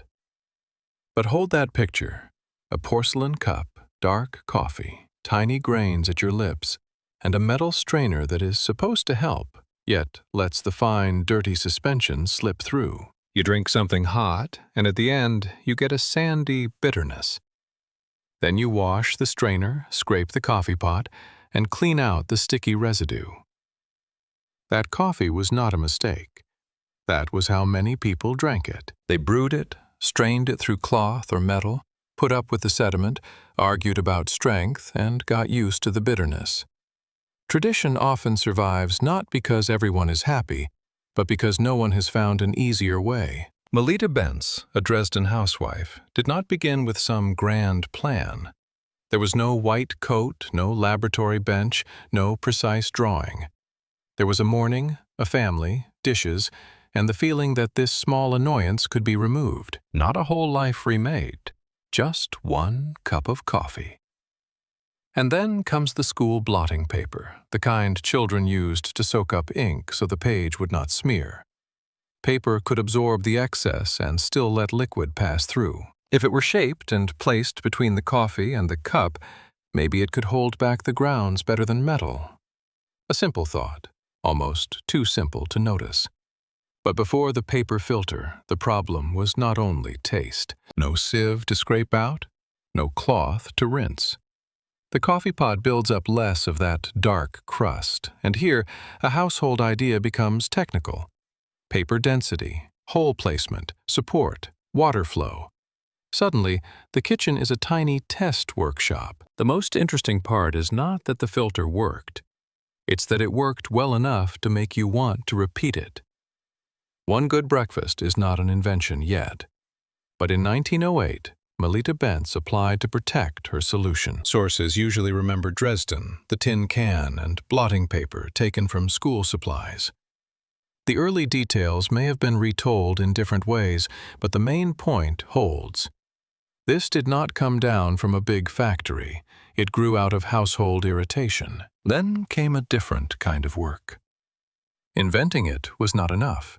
People had to be convinced they needed a new habit. Why pay for something you throw away when you already have a sieve? The answer was in the cup and in the sink. Cleaner taste, less sediment, faster cleanup. The Bentz family turned a kitchen discovery into a small business with handwork, demonstrations, first customers, and simple explanations. People did not need to see the idea. They needed to see the result. Here is coffee with grounds. Here is coffee after paper. The difference shows up not in advertising, but on white porcelain. A dark stream passes through the sheet. The heavy wet grounds stay above, and below collects a drink without flakes or grit. That is how a small kitchen victory entered the larger current of everyday life. The paper filter did not change coffee as a drink altogether. It changed the moment of making it at home, making the taste cleaner, more predictable, and less muddy at the end. Breakfast repeats. Dishes repeat. That annoyed movement of the lips after a mouthful of grounds repeats too. When something removes one tiny daily nuisance, it gains enormous power quietly. And the filter also made home coffee a little easier to control. Before, the result depended on the sieve, the grind, patience, and a willingness to tolerate cloudiness. Now there was a simple middleman. Lay in the paper, add coffee, pour water, throw away the remains. A good cup depended less on luck. The most nerve-wracking thing in this story is not the bag, or even the court case. It is a small, wooden model of a machine, something Margaret Knight was using as she prepared her patent. And someone else saw an opportunity. You are still proving the mechanism works, while someone else is already carrying a similar application to the place where paper and a signature decide the fate of iron. To feel what was at stake, forget the modern grocery bag. Today it stands on a counter, opens its mouth, takes bread, apples, cookies, and asks no third hand from the clerk. Before that, a paper bag was more like an envelope or a cone. You could fill it if you held it, or set it down if the goods would not spill. But getting it to stand in front of a customer, waiting calmly on the counter, was much harder. And here, an ordinary shop becomes an engineering problem. The shopkeeper is not philosophizing about design. He just wants to serve people faster. The paper has to take shape, the bottom rectangular, the seams strong, and the bag must not fall over while dry goods are being poured in. It sounds minor. In practice, it means minutes, hands, waste, sales speed, and money. Margaret Knight was not working with a pretty idea for packaging, but with a sequence of motions. Fold the paper, press it, glue it, fold it again, and dry it evenly. Only then would the bottom become not a crumpled knot, but a neat little platform. Only then would the bag behave in a new way. It did not ask to be held. It stood. Now imagine a factory floor without any smooth, familiar quiet. Belts run overhead, shafts turn, paper lies in stacks, and workers watch to keep each sheet from drifting crooked. In that setting, an invention cannot be just a sketch in the margin. It has to survive dust, friction, glue, haste, and other people's fingers. In front of them sits the model. No decoration needed. Just feed in the paper, watch the guides fold the sides, the bottom become a rectangle, a turn, a press, glue, and a clean exit. Knight won the dispute and received her patent in the early 1870s. But this was not a fairy tale ending where justice simply arrived. She had to face doubt, a rival claim, and hard evidence. After that, these bags did not instantly become the world's only packaging. Daily life changes more slowly than we think, but a reliable industrial form now existed, one that did not depend on each clerk's skill. For the shopper, it was an almost invisible luxury, setting purchases on a table without wondering why they stayed put. That was the trick. We notice paper, handles, color, logos. The decisive part was the bottom. And when an ordinary brown bag stands by itself in a kitchen today, it carries a trace of that old workshop. Machine belts, stacks of paper, a wooden model, and a woman proving a working idea could have an owner. In the dark, a driver does not always see the road. Sometimes the road sees him first. An old Yorkshire story says Percy Shaw was driving at night on a wet highway when two small points suddenly flashed ahead. Not a lamp, not a sign. A cat's eyes, throwing the headlights straight back into the car. It is a beautiful version and worth treating carefully, because in stories like this, legend often sticks to fact. But the idea itself is sharply right. If an animal's eyes can answer headlights, why not make the road do the same? Picture northern England in the 1930s, black asphalt shining after rain. The car could already move fast, while the road was still often old, narrow, and hard to read, especially in fog, where headlights did not open space so much as hit a white wall. The problem was not that drivers did not know the rules. They could be alert, sober, experienced, and still, at some moment, the road simply disappeared. Rain turned the surface into a mirror. Outside the city, electric lighting was expensive and rare. You couldn't put lamps along every bend through hills and moorland. What was needed was almost laughably simple. Cheap, tough, invisible by day, but stubbornly visible at night. Percy Shaw was not the kind of inventor from a university legend, with a whiteboard and elegant formulas. He worked with roads. He knew the surface, watched it age, get dirty, crack. So his idea was not about decorating the road, but surviving poor visibility. In 1934, he patented a reflective road stud, soon known as the cat's eye. The name sounds almost playful, but inside it is hard engineering logic. Give the driver a signal when there is no time left to read anything. The trick of the cat's eye is not that it shines. It doesn't shine on its own at all. Inside the small housing are glass lenses and a reflective surface. A car headlight hits the lens, passes inside, reflects, and returns almost exactly where it came from. In other words, back to the driver. It is called retroreflection, but you can forget the word if you understand the action. An ordinary mirror would send light off at an angle. White paint would scatter it everywhere. But this kind of reflector answers almost personally to whoever shines on it. That is why a tiny eye in the asphalt can suddenly stand out more than a broad, dark shoulder. And the cleverest part was not even the glass. A road object has to live under wheels. Tires hit it, mud covers it, water gets in, trucks crush it. Shaw's studs had a springy rubber body that sank slightly under a wheel, while the lenses could be wiped clean as the rubber compressed and returned. A tiny machine with no motor. A signal with no wire. An eye with no electricity. That is where you see why this invention was nothing like a safety slogan. A slogan asks a person to read, believe, and behave correctly. The reflector simply appears in the driver's field of view at the right second. From there, this object began a quiet career, not like the car or the airplane, where everyone immediately notices the speed and noise. A road reflector is noticed exactly when its absence has already become dangerous. In Britain, these studs became especially important as night traffic grew, and later during blackouts, when extra streetlight was unwanted. Together, they turn black uncertainty into a route.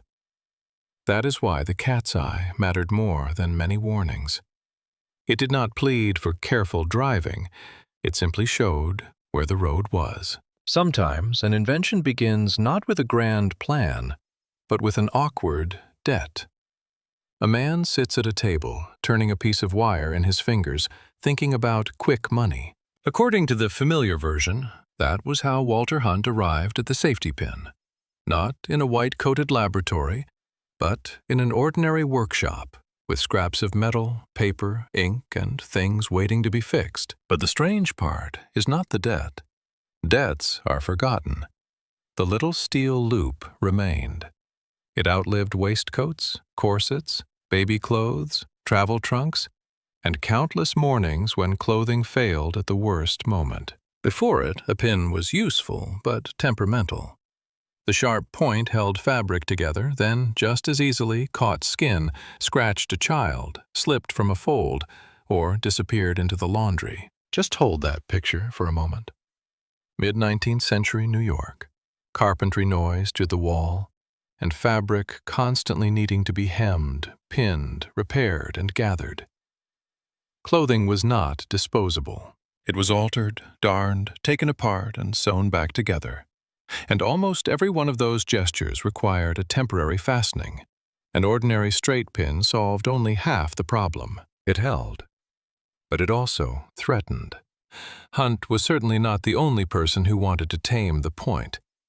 But his answer was remarkably compact. One piece of wire bent to spring against itself, and a small, closed nose where the tip could hide. That is where a household trifle suddenly becomes engineering. The point still pierces the cloth, but afterward, it disappears from reach. The patent drawing for such a thing looks almost funny. A few lines, a bend, a point, and a receiver for the point.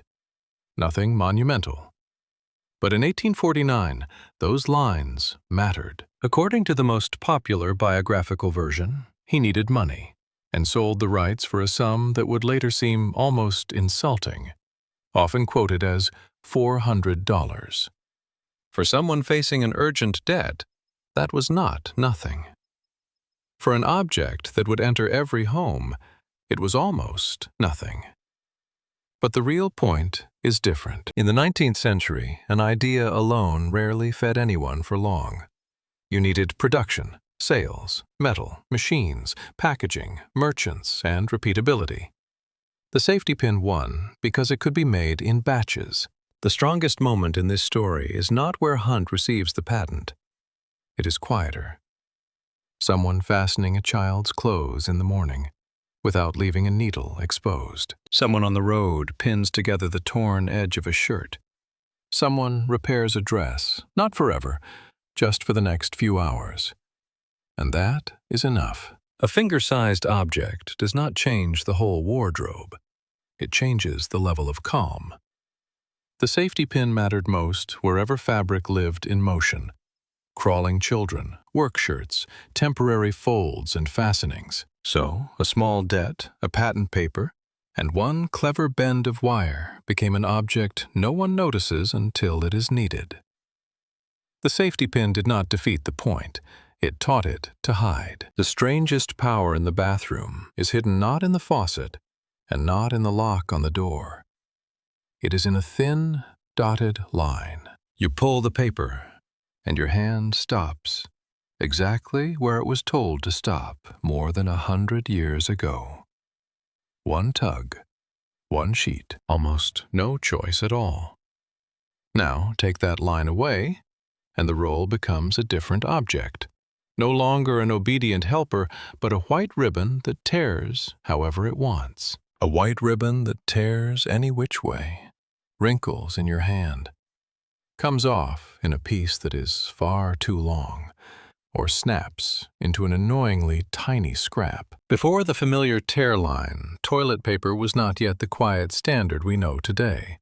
It was sold as sheets, in packs, and sometimes on rolls, but the act itself was still messy. You had to separate a piece. With what? Your hand, a yank, the edge of the holder? Sometimes almost any way you could. And the problem was not just inconvenience. The manufacturer had no subtle way to tell the buyer exactly how much to take. At home, that sounds funny. In commerce, it becomes serious. If the product is torn off by eye every time, usage varies. The package teaches no habit. The cost of a single use gets blurred. And this is where a small engineering trick appears, one that looks almost stupidly simple. A row of holes, not a cut, not separate cards, not an expensive mechanism. Just a weak spot, repeated at regular intervals. The paper strip stays whole while it is shipped, sold, and placed on the holder. But pull it a little more sharply, and it gives way exactly where it should. That is the whole power of perforation. It does two jobs at once. It defines the portion and gives a person a way to separate it without a knife, without a hard yank, and without wrecking the whole roll. Seth Wheeler worked in exactly the world where details like that became patents. Packaging, paper, markings, an easy tear, all of this in the late 19th century. By the late 19th century, it was just as much a field for inventors as big machines were. His Albany company made perforated wrapping paper, and that logic moved easily toward sanitation. On the patent drawings, that shift looks dry and technical. A roll, sheets, dotted lines. But behind those lines was a new kind of household discipline. The bathroom became a place where industry had already thought through the motion of the hand.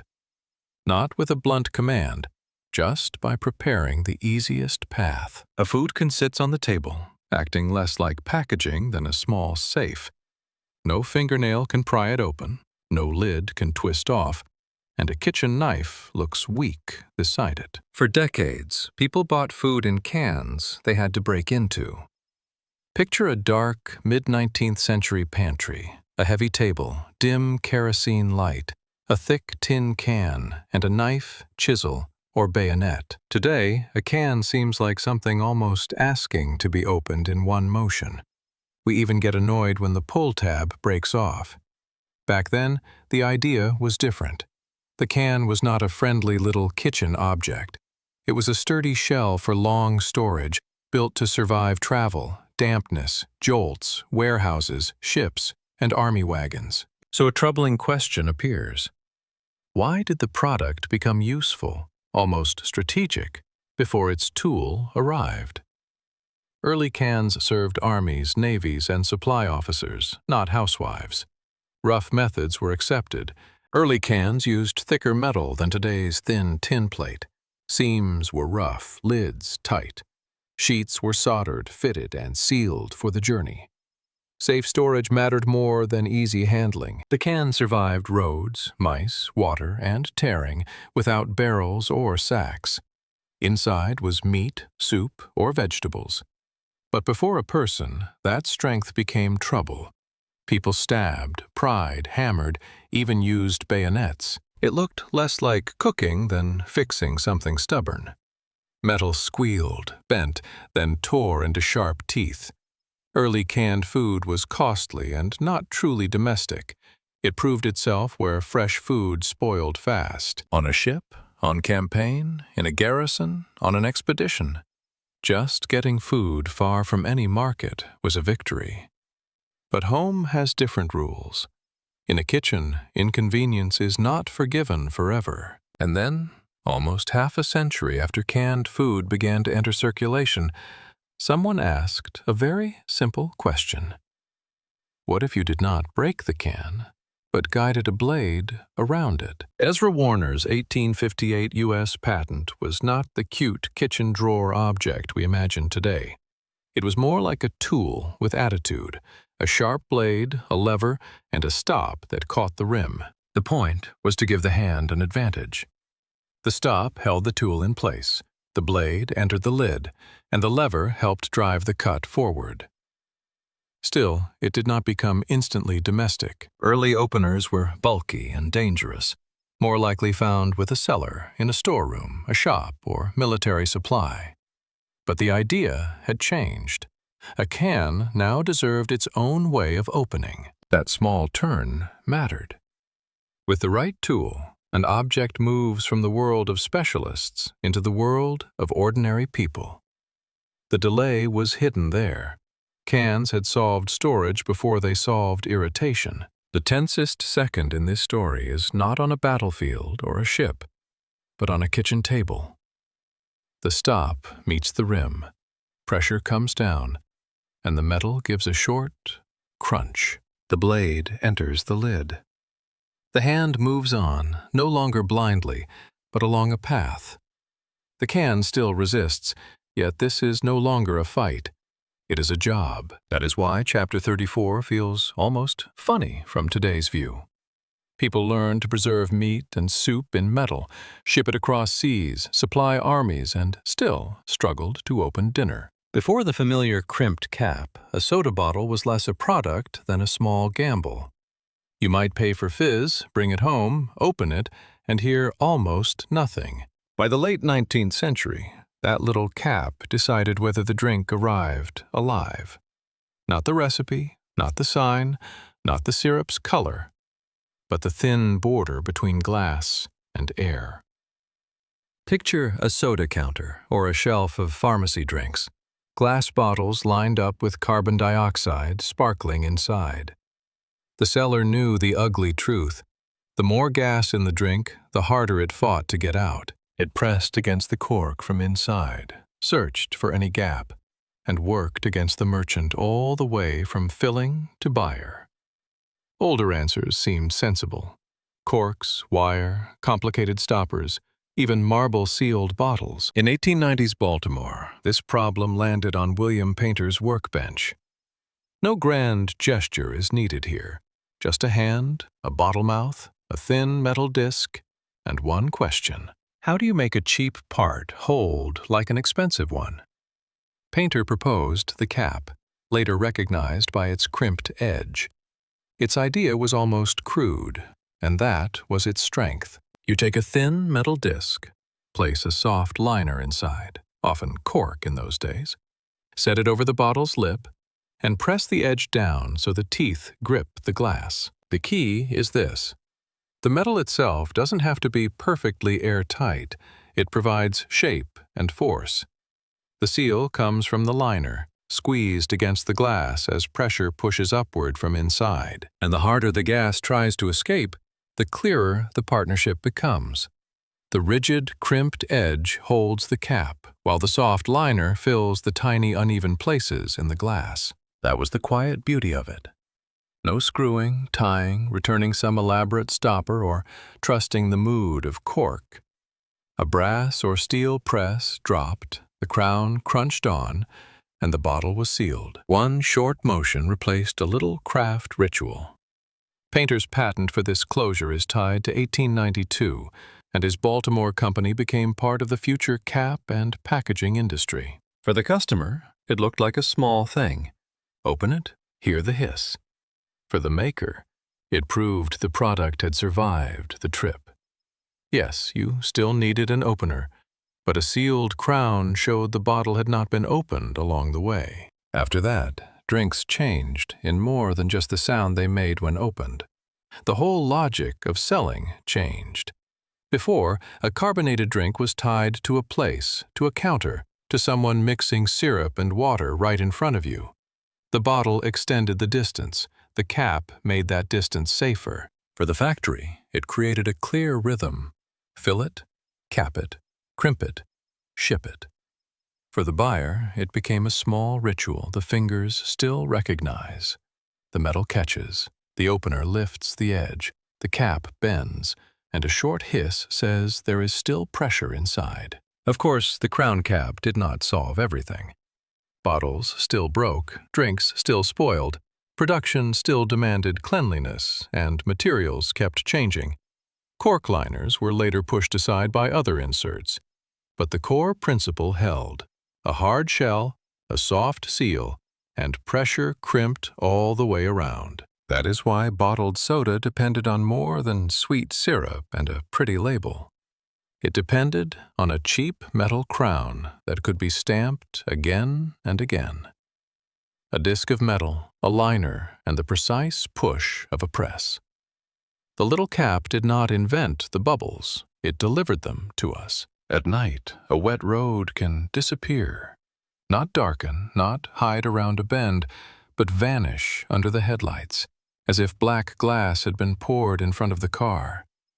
White paint is still there at the lane edge, but rain lays a shiny film over it. According to the common version of the story, Percy Shaw once noticed light reflected from an animal's eyes in darkness, like that.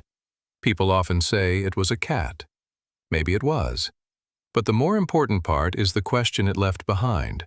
How do you make the road look back at the driver? Not by putting up a lamp, a pole, or a big sign, but by setting a tiny point right into the surface. A point rain would not wash away, fog would not hide, and a wheel would not grind off in a week. Hold that picture. Yorkshire, the 1930s, a narrow road between dark fields, an old car, wet glass, and ahead, suddenly, a white spark flares at ground level. It does not light the road. It does something else. It tells the driver where the road still continues. The scale is almost funny. A person drives a heavy machine at night, and what saves him is something the size of a palm. Before that little detail, the road at night was more honest, but much more frightening. By day, a driver saw the edge, the curve, the markings, the ditch, an oncoming cart or truck. At night, all of it shrank to a patch of light in front of the hood. Road paint could help in dry weather, but underwater it became little more than a guess. Fog made it worse, smearing distance.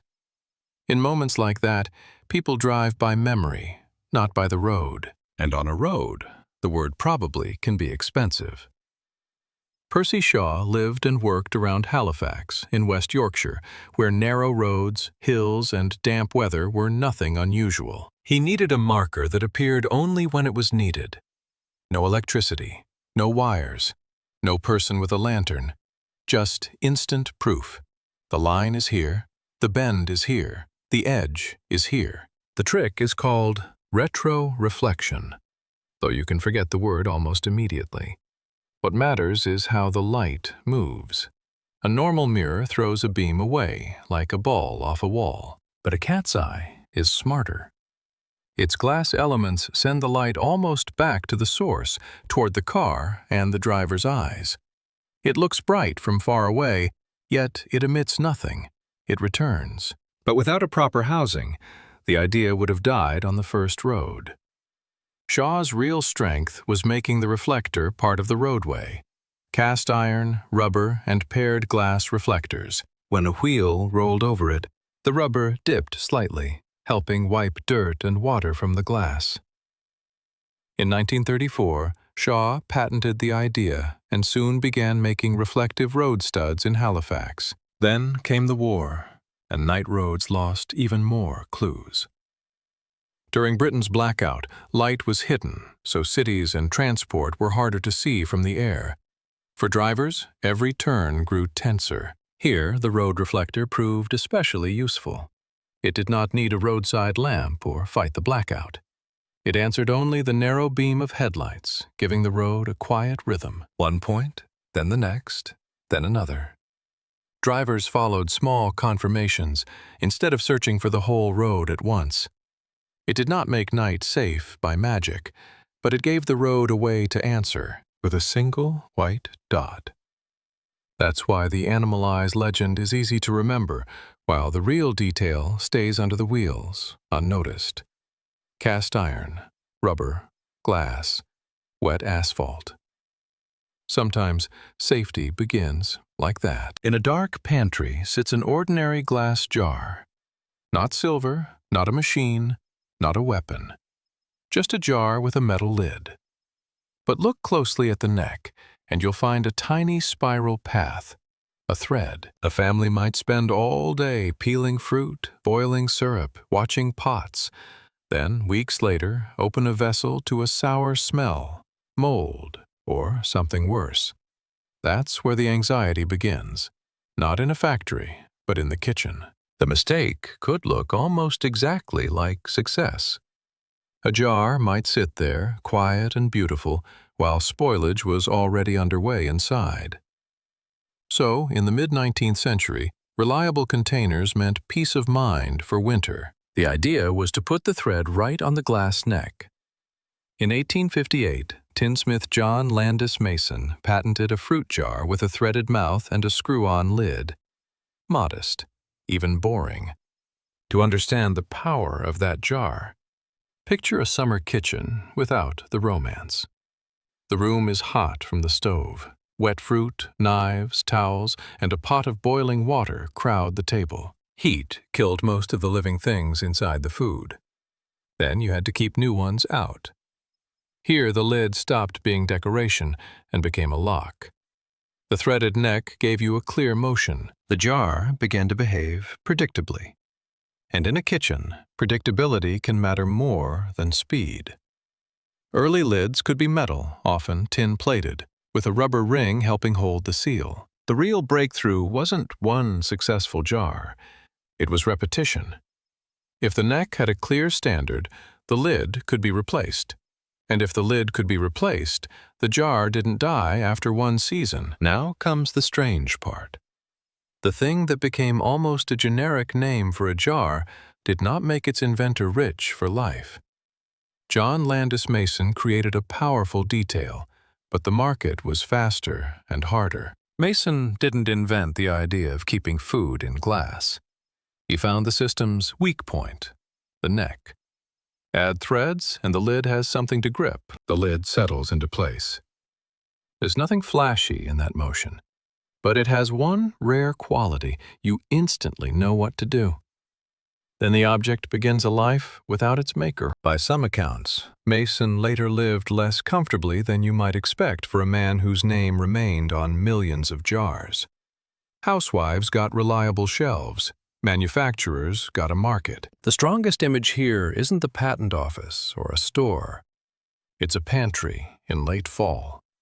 Dark shelves, cool air, an amber circle of lamplight. If you prepared in time, sealed it right, and kept spoilage away, winter offered more choices. If you missed your chance or made a mistake, the shelf betrayed you. For a 19th century kitchen, that arrangement was deeply practical. Less chance. Less fear of opening a jar and realizing everything was gone. Later, refrigerators and supermarkets would change food completely. Its power was that an ordinary person could seal away a piece of summer and save it for later. Mason's name survived on the jar.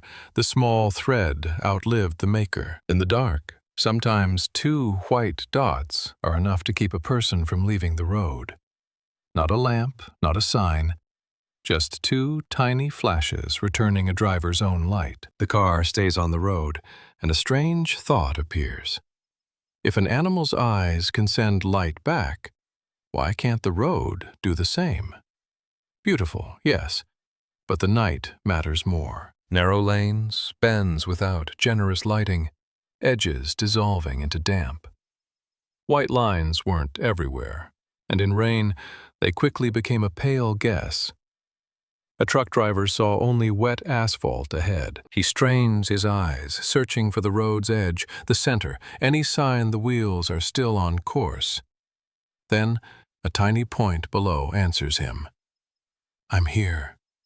Percy Shaw was not some armchair dreamer who suddenly decided to decorate the road. He lived near Halifax, among hills, stone walls, and bends where the road could vanish after one rise. A curve needed an early warning, and that warning had to work in rain, mud, and darkness, where electric lights on every bend were too expensive and too difficult. In 1934, Shaw patented a reflective road stud. Later came reflecting road studs tied to Halifax, and the little part went into production. But the idea itself was stubbornly practical. A housing was set into the roadway, tough enough to survive passing wheels. Inside were glass elements that caught the headlights and sent the beam back toward where it came from. From the outside, it looked humble. A metal or rubber piece in the asphalt, 2 pale eyes, nothing heroic. Yet it solved the moment when the driver was usually alone. When paint disappears, the shoulder is wet, and fog makes high beams almost useless. The key is retroreflection. Unlike a mirror, it sends light nearly back to its source. The headlight throws light forward. A small lens or reflector turns it around, and the driver sees a bright point from exactly where he sits, not glowing, returning borrowed light. Its strongest feature was not the shine, but the passivity. No battery, no cable under the road, no night worker checking a bulb. The car's own headlights were enough. Over time, the cat's eye stopped being a strange novelty and became part of road grammar. White reflectors hold the lane, while other colors mark edges, exits, and danger. Good road safety often looks exactly like that. Not one grand command, not a shining tower with a spotlight, but 1,000 small concessions to human vision. We see poorly in rain. We get tired at night. Oncoming headlights blind us. We overestimate familiar roads. So the road should not wait for a perfect driver, but quietly back up an ordinary one. Early cat's eyes had another practical quality. They were built tough enough for real roads. Wheels, mud, snow, brushes, repairs, all of that quickly kills a beautiful idea if it is too delicate. So a road stud had to do more than reflect light in a showroom. It had to survive the dull, daily roughness. That, perhaps, is its strength. It asks for no attention when everything is fine. But on a bad night, it suddenly becomes the most important object in front of the driver. A small white dot in the asphalt does not remove caution or make the road safe by itself. It does not replace lane markings. It does something else. It gives a person their bearings back at the moment when darkness takes away the extra detail. So the legend about the cat may be beautiful, and some details may be debatable. The essence does not change. Someone once saw that light did not have to be produced. It could be returned. And the wet night highway became a little less blind. The next small thing will also be almost invisible, until you imagine life without it. Take an ordinary yellow note stuck to the edge of a monitor. It holds on, but not really. You can peel it off with 2 fingers, move it to a folder, then peel it off again. Stick it on a door, and almost nothing is left behind. No drama, no force. And here is the strange part. That very weakness once looked like failure. New materials, new plans, new meetings could come and go. But this glue stayed in a strange limbo. Too interesting to forget, too confusing to launch. Good ideas often die there, waiting for a new question. Art Fry, another 3M employee, sang in a church choir. He needed to find pages quickly in his hymnal, but ordinary paper bookmarks kept falling out. Fry remembered Silver's strange glue, the one that held on until asked to let go. And suddenly, weakness became the answer. A bookmark had to stick to the page without damaging it, stay put, then come off cleanly. The invention had not changed. The context had. A tiny problem had been easy to ignore, yet common enough for the solution to spread everywhere. But turning the idea into a product still meant a hard office grind, coating the paper, sizing it, packaging it, explaining it. On a shelf, it looked like a scrap of paper with a questionable strip of glue. But in a 1977 test in Boise, people understood by using it. Write, call, stick it to the phone, move it to a folder, then a door. The climax of this story does not look like an explosion or a grand launch. It looks like a gray office desk, a phone, folders, a cup of pens, and a small pad of yellow notes. Before, a note was usually loose and easy to lose, glued down for good or trapped under a paper clip. The sticky note became something in between, nearby but not forever, a reminder without a whole system. It made visible the kind of memory that usually hangs at the edge of attention. Callback, check, sign, don't forget, ask. And the product was born not from making glue stronger, but from not dismissing a strange result. Different retellings smooth out the edges, but the technical core is plain. Microspheres, weak adhesion, resticking, clean removal. No magic. Just a material useful because it did not hold too tightly. Sometimes, daily life changes through delicacy, not force. This story begins strangely. A machine meant to simplify breakfast nearly vanished before its first real success. Not because it sliced badly, but because bakers saw sliced bread not as convenience, but as spoiled bread. The morning rush at the counter. Now picture something simple. A small Missouri town in the late 1920s. Warm loaves behind the glass, the smell of crust and yeast in the air. The baker was used to selling bread whole. At home, people sliced it themselves, thin, crooked, sometimes dangerously close to their fingers. Otto Rohvetter saw that everyday awkwardness as a mechanical problem. Then the idea took an almost cinematic hit. Rohvetter's early work was damaged in a fire. Years of parts, notes, and tests had to be rebuilt almost from scratch. The problem was blunt and very honest. Bread does not like being opened to the world ahead of time. A whole loaf protects its soft center with the crust. The real question was whether a store could sell a sliced loaf as fresh, have the customer believe it, and see them come back for another. That meant turning convenience into a system. Bakers also worried about waste. If sliced loaves went stale faster, they would have to be thrown out faster. Then the machine would not save labor, it would speed up losses. After cutting, the slices could not be left to spread apart.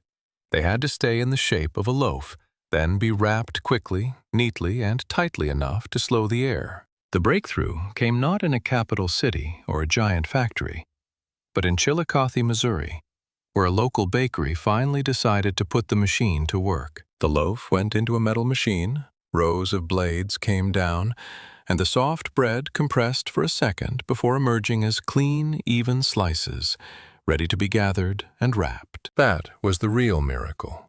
Not lots of knives, but repeatability. Every slice matched the next. Every loaf behaved predictably. And little by little, convenience began attaching itself to other conveniences. Morning proved stronger than doubt. A sliced loaf saved minutes, and in the morning, minutes need no grand explanation. No big knife, no arguing over thick ends, no crushing soft bread into a lump. The slices went onto plates, into toasters, into school lunches. Yesterday's risky interference was becoming normal. From there, the story spread beyond one bakery. Sliced bread suited modern retail, neater stacking, easier counting, faster sales. A wrapped loaf looked uniform on the shelf, and uniformity mattered. The United States even temporarily banned sliced bread in wartime. The reasons were practical: saving wrappers, controlling resources, wartime thrift. The reaction showed how deeply it had entered daily life. Its success rested on three quiet agreements: familiar slice thickness, a wrapper that felt fresh, and trust that convenience did not mean staleness. If one failed, the whole idea looked suspicious again. Morning once began with a knife and crumbs. Then even slices were ready on the table. Today, opening a bread bag means trusting an old victory over staleness, doubt, and air. Sometimes a road is saved not by a lamp, sign, or policeman, but by a small iron box sunk into asphalt. By day, it is barely noticed. At night, it opens its eyes. The popular story says Percy Shaw drove near Halifax at night. His headlights caught a cat's eyes by the roadside, and he realized what the dark road lacked. Shaw saw a problem. In 1930s Northern England, headlights were weaker, roads narrower, markings poorer. Around a bend could be a ditch, a cart, or black emptiness. Drivers followed guesses more than roads. The point was not lighting the whole country, but showing the driver the edge, the middle, and the turn exactly when looking ahead felt most frightening. Then two small points say, here. Shaw was no armchair dreamer. He lived among those roads and knew fog through a windshield. Drivers saw danger late not from carelessness, but because they had too little to see. Streetlights work well in a city. But out on hills and country roads, they cost a different kind of money. Roadside reflectors helped sometimes, but they could be knocked down, buried, or blocked. The line had to be right where the wheel was going. And here came the strange simplicity. It did not shine by itself. No battery, no wire, no bulb. Its power was retroreflection. Headlight beams hit the glass lenses and returned almost straight back to the source, to the driver. But on a road, a shiny bead was not enough. Shaw built a device the road could not scare. He set reflective lenses in a metal housing sunk into the pavement, with rubber between them. When a tire passed over, it pressed down, and the lenses wiped against the housing's edges. It was almost funny. The car did not only crush the marker, it helped clean it. The road cleaned its own little eyes. But the hard part was making people trust it. Plenty of things look convincing on a workbench. The real test begins when you install them by the hundreds and make drivers believe this little object is not a toy, but part of the road. In the mid-30s, Shaw filed his patent and began production through his own company. The name Cat's Eye caught on easily because every driver understood the image without explanation. Behind the image, though, was calculation. 2 lenses, a casing, rubber, angle, height above the road, and the ability to survive impact. This small object behaved like a true road instrument. At first, its value was clearest to people driving through dark stretches. On wet pavement, a white line could vanish, while the reflector gave the headlight its own light back. It did not defeat fog completely. Fog was still fog. But it gave the driver a rhythm. One point, then another, forming a path in the mind. He made the road answer with that same beam. Today we're used to lane markings, street lights, GPS, cameras, and reflective signs. But on a wet night road, one small dot in the asphalt still does ancient work. Some products first had to be made respectable before they could be truly invented. Picture someone at a pharmacy counter in the late 19th century asking for paper for the most private room in the house. The thing that solved it was a dotted line. Before the familiar roll, the path was not so direct. People used whatever was at hand: newspaper, wrapping paper, sheets from packets, and local substitutes. And a product that is hard to explain has trouble becoming ordinary. Now hold one simple image in mind: a long strip of paper with no hint of where to stop. Then Seth Wheeler of Albany enters this quiet scene. He does not see paper only as a soft material. He sees it as a sequence of future, identical pieces. Perforation looks almost comically small. A few weak points in the paper. But technically, it is a very smart compromise with the material. Wheeler and his Albany company worked exactly on that boundary between packaging and behavior. The Albany Perforated Wrapping Paper Company was not just chasing a clever idea, but solving a practical problem. That is how a strange new discipline entered the home. Before, the long strip was a shapeless supply. After perforation, it became a count. One sheet, then another, then another. And this is where it gets uncomfortable. Because the story seems to be about tiny holes, but it is really about shame. Toilet paper had to enter the home without making anyone talk too long about the body. By the end of the 19th century, the roll was starting to look almost familiar. Not quite ours, not as soft, not as white, but the logic was recognizable. Not just paper, but a whole little system.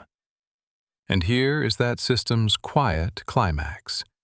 A hand pulls the end of the roll. The paper rustles, turning smoothly, without the whole stack collapsing. Fingers reach the dotted line, a small tug downward. The tear happens exactly where it is supposed to. Not diagonally, not like a ragged wound through the middle, but along the weakened line someone had planned in advance. In that instant, several problems disappear at once. No separate sheets getting wrinkled and dirty in storage. No knife.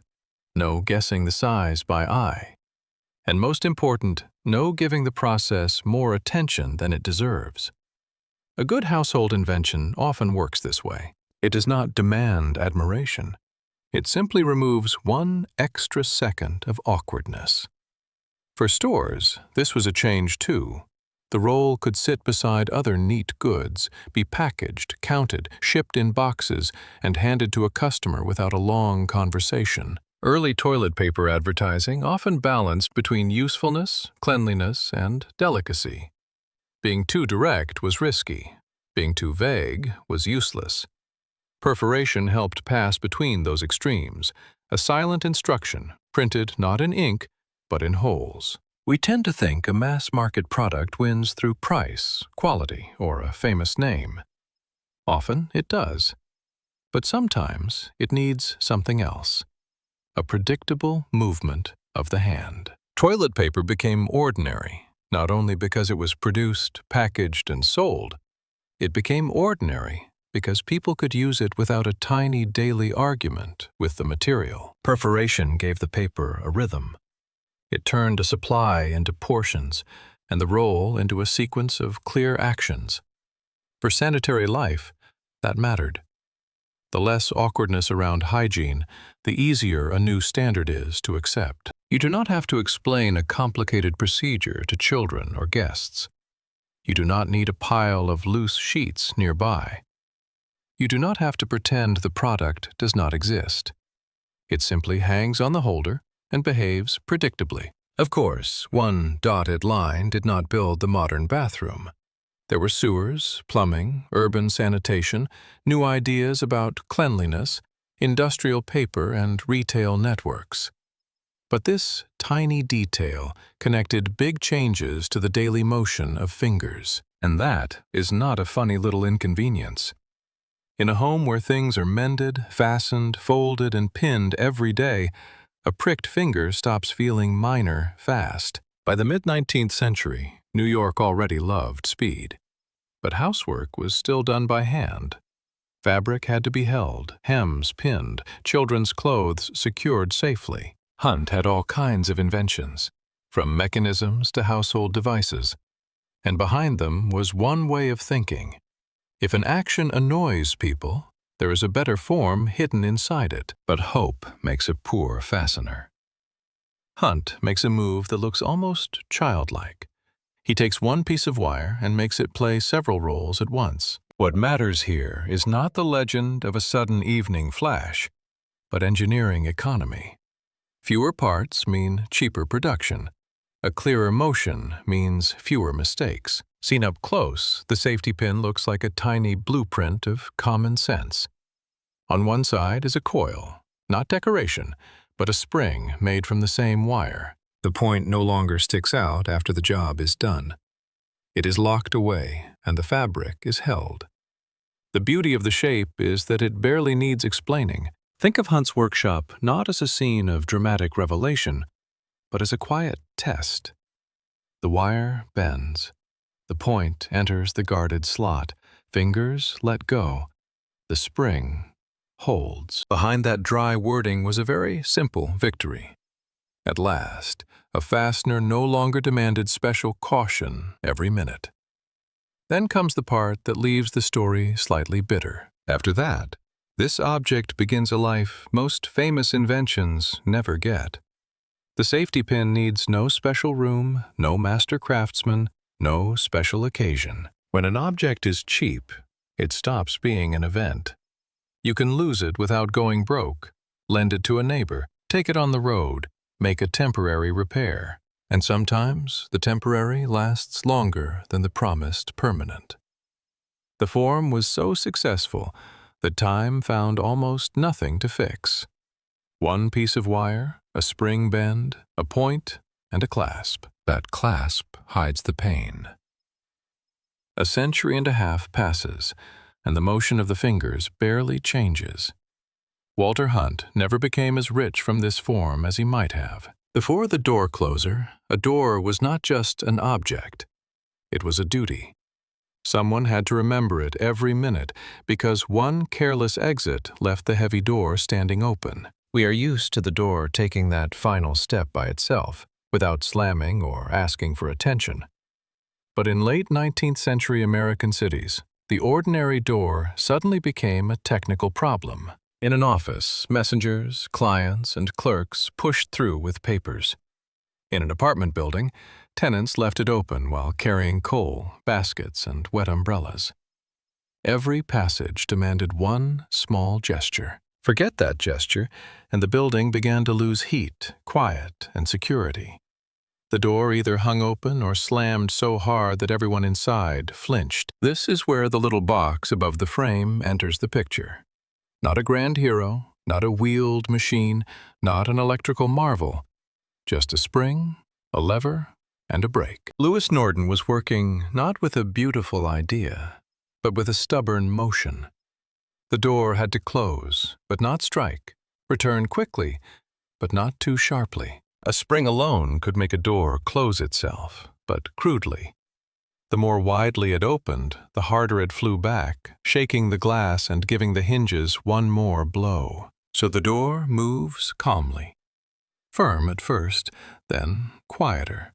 And at the very end, it presses the leaf into the frame. That last part mattered. A door had to latch, not merely drift shut. The most unsettling purpose of a door closer appears not in a shop, but in a corridor. A long wooden hallway, many rooms, a staircase, doors on every floor. When things are calm, an open door just looks careless. But once a curtain, a wastebasket, or a wooden partition catches fire, that open doorway becomes a road. Fire loves draft, so does smoke. Warm air rises, cold air is pulled in below, and the fire is fed. A person running out in panic may leave the door wide open. He is not thinking about physics. He is thinking about stairs, children, the street. And that is understandable. But in that moment, the building works against him. Now hold the image. A night corridor. Someone throws open the door of a smoke-filled room. Orange light inside, darker and colder outside. The door hangs open for a second. If no one brings it back, smoke pours into the hall. It spreads toward the stairs, taking away visibility, taking away breath. But if a closer is mounted above the jamb, a different motion begins. The arm slowly pulls the door back, not heroically, not loudly. It simply closes the path. Of course, one door closer cannot save a building by itself. You need materials, stairways, rules, alarms, water, and people. But it has one rare strength. It works exactly when a person has no attention left for neatness. After every passage, it restores the boundary. The room is separated from the corridor again. The stairwell does not instantly become a smoke shaft. So this kind of hardware gradually stops being a mere convenience. It starts to be seen as part of public order. Hospitals, schools, institutions, hotels, and big stores need not just doors, but predictable doors, opened, passed through, closed, not left to chance. The first buyers of canned food sometimes received a strange thing. Food that was easier to ship across an ocean than to open at their own table. The can stood before them like a little safe. He does not look for a can opener, because he simply does not have one. He grabs a knife, a bayonet, a stone, sometimes a hammer and chisel if he is lucky. The job sounds funny only from a distance. Not cooking the food, but breaking through to it. And that was the absurdity of the early canned food era. People had already learned how to stop food from spoiling, seal it off from air, ship it overseas, issue it to armies, sell it to city dwellers. But the final gesture, that quick motion in a kitchen, had not been invented yet. The system almost worked. Almost. The can was born from a serious anxiety. How to feed fleets, armies, expeditions, and cities when fresh food gave out fast. In the early 19th century, hot food was sealed in metal containers, heated, soldered shut, and sent where ordinary provisions would spoil too quickly. It was useful, expensive, and a little crude. Early cans were nothing like today's light cylinders with thin lids. They were made from much thicker metal, often by hand, with soldered parts. A can like that had to survive shaking, storage, ships, and inexperienced hands, and it did survive. Sometimes too well. Its strength was a virtue for the supplier and a punishment for the person who wanted to eat. Now move that can onto a kitchen table, not a front line, not a deck, but an ordinary home. A housewife sets it beside the bread and the knife. From the outside, it looks neat, almost like a promise of order. But the moment you try to open the lid, the neatness ends. The knife bites into the metal with a crunch. The lid buckles. The edge turns ragged and vicious, like a tiny saw. You have to press harder, but the harder you press, the greater the chance the blade slips and slices your finger. And this was not some rare comic scene, but the normal household price of a new food technology. One thing matters here. Canned food was not first designed as a home convenience. It was a supply solution. Its purpose was travel, storage, and survival, not a pretty dinner in 10 minutes. A sailor could get a can because it could stand a damp hold. A soldier could get one because it lasted in storage longer than fresh meat. But nobody promised it would be pleasant to open. Some early cans could even advise using a hammer and chisel. It sounds like a joke, but it made sense in a world where packaging was still an extension of the crate, the barrel, and the army depot. The metal no longer tore open at random. It yielded along a line. Yes, those early wheel openers still weren't the familiar tool we click without thinking, but the direction had been found. When the can opener finally became ordinary, it didn't look like some great triumph of technology. No one stopped in the kitchen to solemnly thank the lever. The can simply stopped being a small conflict. Camping, ships, warehouses, armies, long roads. But once a convenient tool appeared, canned food entered the rhythm of the kitchen. You could open it at night, in a hurry, in bad weather. How an ordinary hand would use the thing every day. That is why the opener was not an accessory. It was the missing link. Without it, the can remained a technical miracle with a rough temperament, without which big systems limp along. The can learned to preserve food before people learned to open it calmly, and it took decades for progress to reach not the factory, but the edge of the lid. The strangest thing about the ordinary adhesive bandage is this. It was born not in an operating room, not among doctors in white coats, but in a kitchen, beside a knife and a cutting board, and somehow make the bandage stay on. That is where a tiny household nuisance suddenly becomes a real problem. In the early 1920s, home first aid existed in America, but it was not simple. Earl Dixon did not see this as some abstract market problem. He saw his wife, Josephine, who, according to the common story, often cut or burned herself while cooking. Each small wound required a ritual. It opens again. And worst of all, it pulls a person out of ordinary life for a few minutes. Dixon worked for a company that sold medical supplies, so he had the basics close at hand. Before that idea, dressing a wound at home meant assembling parts. First, get some gauze, preferably clean. Then cut the right size, place it on the wound, and wrap it with tape or a bandage. In a hospital, a second person solved that problem. At home, there might not be one. This is where the real shift was hiding. The self-adhesive bandage made first aid a one-person act. Dixon took a strip of surgical tape, placed a small piece of gauze on it in advance, covered the sticky surface with protective fabric, and then cut the long strip into ready-to-use pieces. Now the dressing was open, apply, secure. The sterile pad and the adhesive backing were no longer separate.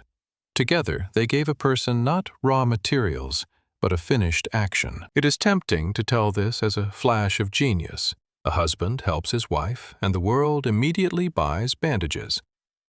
but that is almost never how it happens. The company where Dixon worked already understood the value of sterility.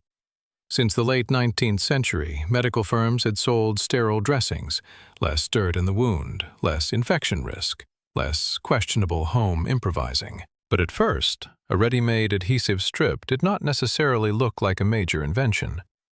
Just a bandage, a small one.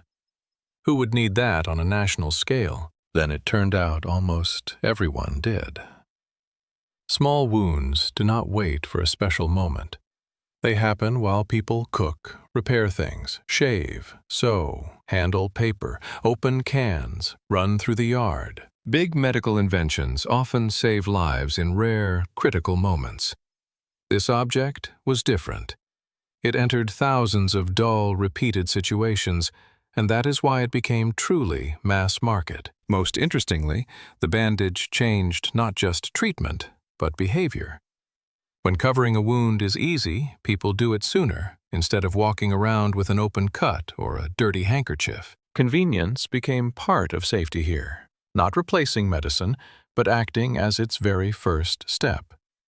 Ready dressings were gradually packaged for homes, travel kits, and bags, promising small troubles could be handled alone. It became permission for a person to help themselves, quickly.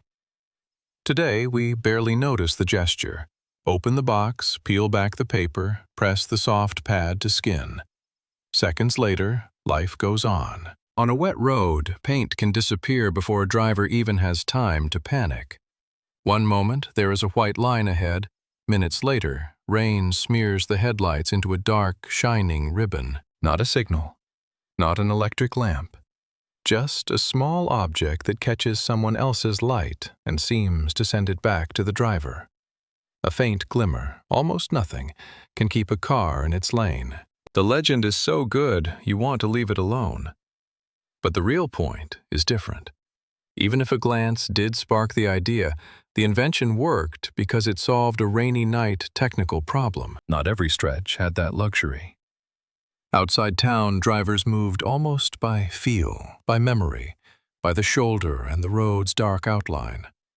When the asphalt got wet, everything reflected. Sky, headlights, oncoming glare, puddles. Hersey Shaw was not looking at roads from a ministry window. He lived and worked where those roads were daily life. Hills, bends, fog, rain, trucks, stone, mud, and edges noticed a second too late. His aim was to give drivers a marker visible exactly when the usual one failed. A white stripe works in daylight.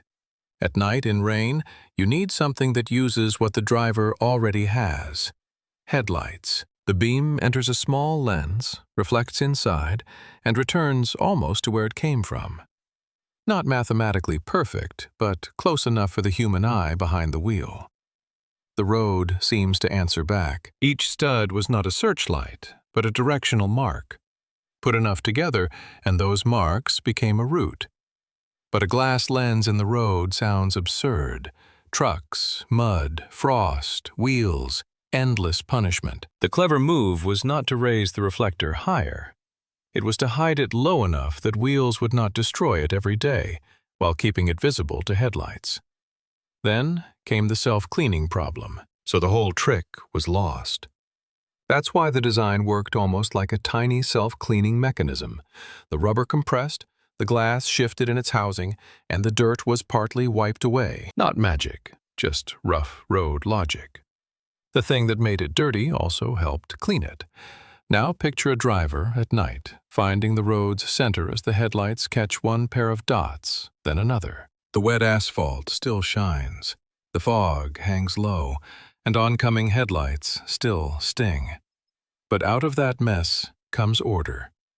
In 1934, Shaw filed a patent, and the little stud had to prove itself. When these reflectors began appearing on British roads, they did not look like a revolution. Night driving simply became a little less blind, giving the road a small margin of visibility. Today, we expect roads to talk to us constantly. Screens show turns, signs glow back, lanes shine, lamps line the route. Back then, a good guide had to be cheap, tough, passive, and instantly understood. If you had headlights and looked ahead, you saw the answer. The studs changed over time, with new shapes, colors, materials, and rules, but the principle stayed the same. Return light to the person who needs it. Maybe that is why it slips from our attention so easily. We notice it only when it flashes in the dark, then forget it because we arrived safely. The night did not become bright. It became readable. One of the most recognizable vegetable peelers of the modern age was not born because someone needed a cleverer blade. The blades already existed, the metal cut, the carrot peeled. The problem was the handle. On the kitchen table sits a carrot. Beside it, an old metal peeler, the kind with a narrow, cold handle many remember from their parents' drawers. It seems harmless, until your joints hurt. In the late 20th century, entrepreneur Sam Farber noticed his wife Betsy, who had arthritis, struggling with ordinary kitchen tools. Not huge machines or dangerous equipment, just a knife, an opener, a peeler. You had to pinch that narrow handle, hold the angle, press down, and repeat the motion again and again. With a healthy hand, you barely notice. When your hand hurts, the object reveals its nature. This is how Chapter 48 begins. Not with a giant machine, and not with a digital revolution, but with a question. Why was the kitchen designed for a perfect human hand for so long? The blade does the peeling, while the handle makes the hand pay for every inch. For someone with arthritis, that bargain is especially harsh. Joint pain does not always look dramatic from the outside. Sam Farber saw this not as a whim and not as one isolated case. He saw a market that somehow behaved as if every customer had the same hands. Industrial designers from Smart Design then joined the work.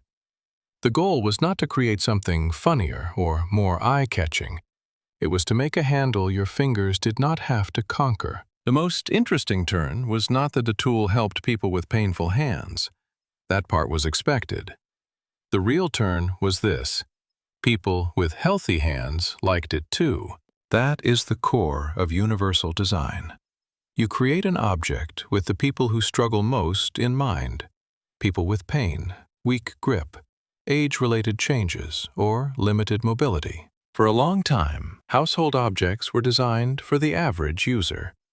But that average user was a convenient fiction, not too old, not too weak, not too tired, with a firm grip and endless patience. The new handle did not demand an admission of weakness. That mattered. You were not buying a medical device that announced a problem. You were buying a normal kitchen tool, just kinder to the hand. The climax of this story looks almost unserious. No machine starts up, no rocket lifts into the sky, no crowd runs through the street. Someone simply takes the peeler by its soft black handle. A good object need not show how clever it is. Sometimes it works because the struggle disappears. You are not thinking about joints or grip.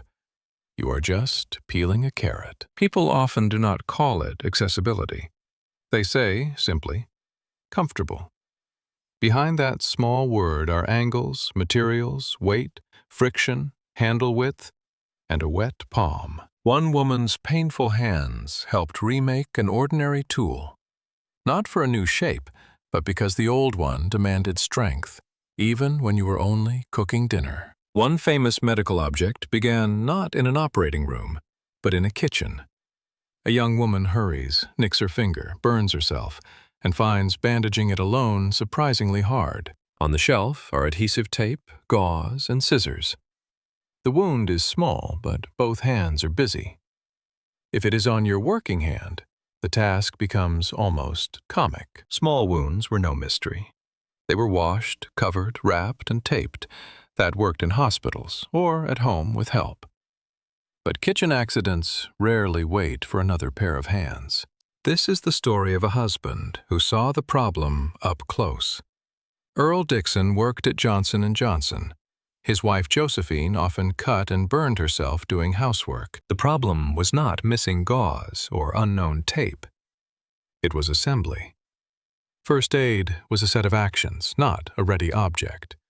For a cut finger, that became a battle. Dixon placed small gauze squares on adhesive surgical tape, then covered them with a removable protective layer.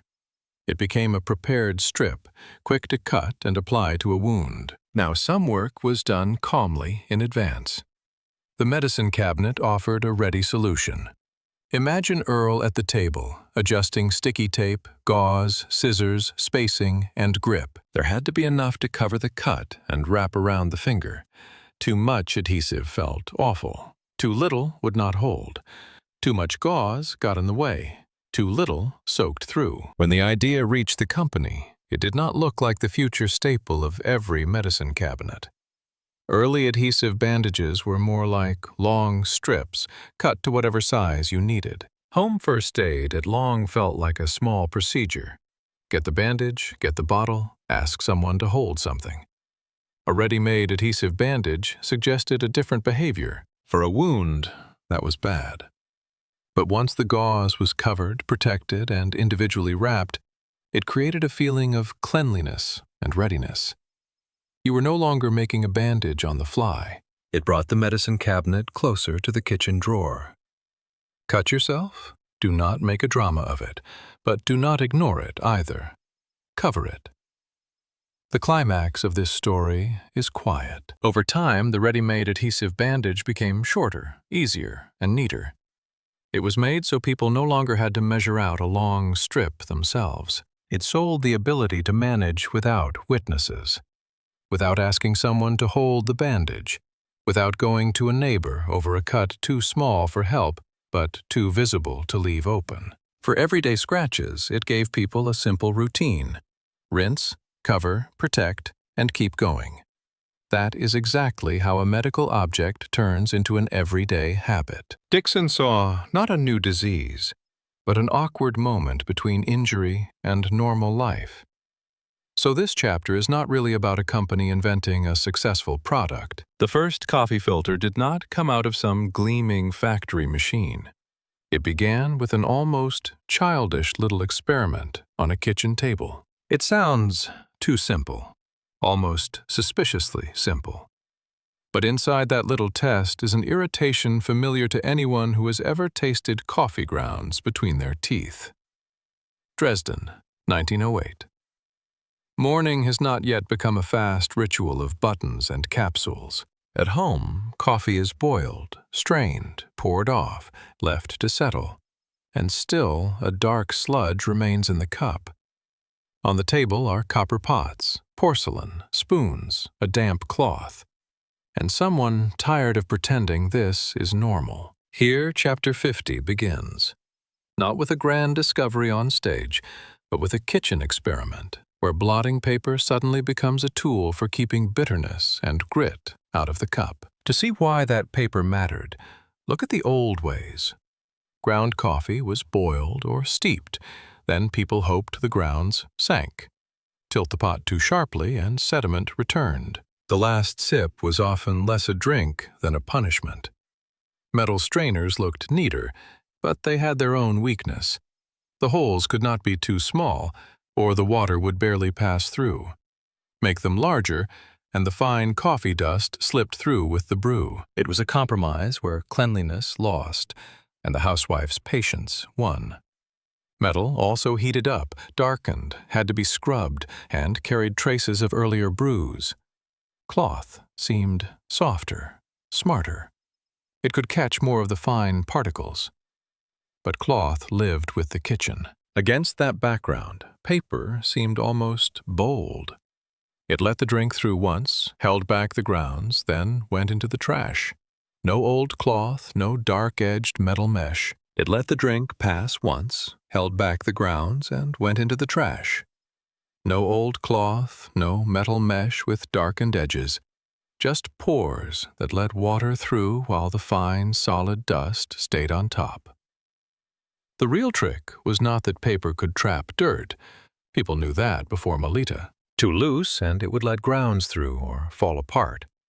So the punctured bottom kitchen test mattered as engineering.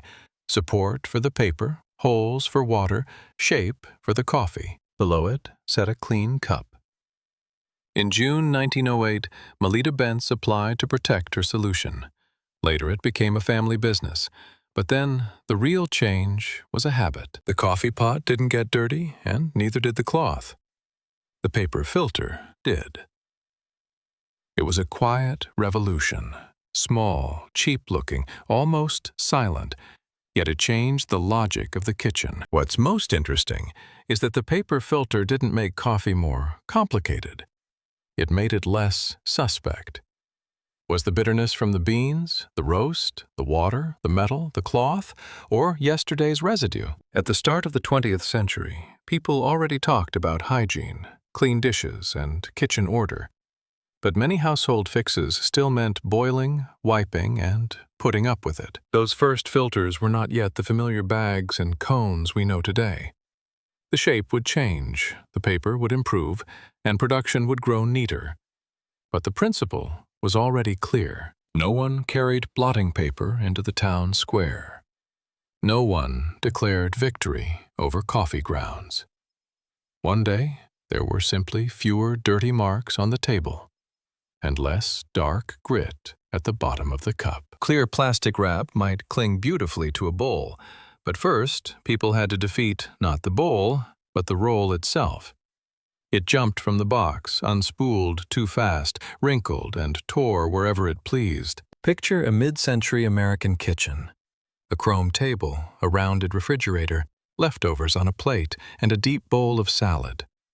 Someone reaches for the wrap, just to cover the food and put it away. The box rises with the film. The piece comes out too long, then too short, then like a crumpled rag. Funny? Sure. Until it happens every single day. That thin-toothed strip is something we usually notice only when it cuts a finger, or when we throw the empty box away. Chapter 51 begins with an invention almost too small to see. Before plastic wrap, rolls already lived in the kitchen. Wax paper was familiar. Wrap a sandwich, separate pieces of dough, cover something briefly. It was not magic, but it gave a sense of order. An uneven edge catches, tears the next layer, and the box quickly turns into a crumpled cardboard pencil case with a tired roll inside. Manufacturers understood this before shiny polymer films arrived in the kitchen, so patents appeared for holders, blades, serrated strips, and ways to keep the roll from running away. The exact first claim in these things is often debatable, and before publishing it is worth checking the patents. But the logic is clear. Packaging was no longer just a shell around a product. It was becoming a tool. A small machine on the kitchen counter. When new food wraps appeared, the problem did not go away. It became sharper. The film was thin, smooth, sometimes too obedient to itself. But it had one quality people were willing to forgive. It was visible and invisible at once, held in moisture, and hugged dishes better than paper. Now look at the box not as trash, but as a mechanism. Inside is the roll. The cardboard walls keep it in place. A narrow slot guides the sheet, and at the edge sits a thin metal or rigid serrated strip. You pull the film down, and the teeth start working. A short rustle, a slight crunch, and an even piece separates from the roll. No magic, but in that moment, chaos becomes a portion. A spoon of salt, a cup of milk, a sheet of paper, a piece of film. Until it can be separated quickly and predictably, it is still unfinished. In that sense, the cutting edge did for plastic wrap what the lid did for the jar. It completed the action. Before it, you bought a roll of possibilities. After it, you got a simple gesture: pull, tear, cover. And here is where the real invention hides. Not in the shiny transparency, the fresh salad, or the happy refrigerator from the ad, but in the narrow space between cardboard and teeth. Too dull, and the film stretches and wrinkles. Too aggressive, and it tears crookedly. Poorly held, and the box jumps across the table. The climax of this story is almost silent. Not a factory floor, not a big presentation, not a lab coat and a test tube. Just an ordinary kitchen. The box on the table, the roll glinting in dim light, the refrigerator door open nearby. Someone pulls the film to the width of a bowl, tilts a wrist, and presses the edge to the teeth. Before, this could have started an argument with the material. Now it gives in. Not beautifully, not ceremonially. It simply separates, and the new thing finally becomes domestic. Sometimes, a new era enters the home not through an object that promises a miracle, but through one small operation that stops being annoying. Waxed paper, polyethylene films, vinylidene chloride films, and other rolled materials all needed the same thing: a clean piece at the right moment. They didn't invent the refrigerator. They didn't stop food from spoiling. They simply removed one small point of friction between intention and action. And daily life has more of those frictions than we think. On the kitchen table lies a tiny plastic tab. Usually you notice it only when it falls to the floor and disappears under the refrigerator. It doesn't smell like fresh bread or look important, but take it out of mass-market food, and bread lines slow down, clerks lose time, and at home the loaf bag has to be tied in a knot again. Before that little tab, packaging was slower and more stubborn. Bread was sold in paper, in wrappers, sometimes in bags that had to be twisted, tied, or fastened by hand. The bag had to be closed quickly and in a way that let you open it again. Picture the bakery's cold light, white loaves moving one after another, bags rustling, workers racing the line. In the American Northwest, this problem had a very practical sound. Washington State had apple warehouses, boxes, sorting lines, and seasonal rushes. Apples had to be packed, shipped, and shown to customers. The point is clear right away. He was looking not at beautiful packaging, but at a bottleneck in the work. In a store, packaging can seem secondary, just a bag. But here, the little plastic plate is smarter than it looks. A slot catches the twisted neck of the bag. No knot, no heat sealing, no wrapping. One quick motion, and it's closed. That kind of simplicity matters when the action happens not 10 times, but thousands of times per shift. For bread, it mattered especially. A loaf is soft. You can't crush it. The most interesting turn begins not at home, but on the line. A good closure couldn't just please someone in the kitchen. First, it had to survive the machine. Turns into irritation. That's why this clip was never just a single object. It was part of a system. Cheap to stamp, easy to feed into a machine, flexible, moisture-proof, and food-safe. Nothing heroic. Just dozens of tiny requirements, any one of them able to ruin the day. Here, the store's expensive machines start to seem less central. Refrigerated cases, registers, carts. Important, yes, but if the package cannot be closed quickly, the product does not scale so easily. Clear plastic gave visibility. The clip gave rhythm. Bakeries turned out neat bags. Supermarkets stacked them in rows. After that, the little tab began living in several worlds at once. On the bread shelf, it was almost invisible. In produce, it held nets and bags. At home, it became a tiny keeper of order. The price was real, too. Any disposable convenience leaves a trace.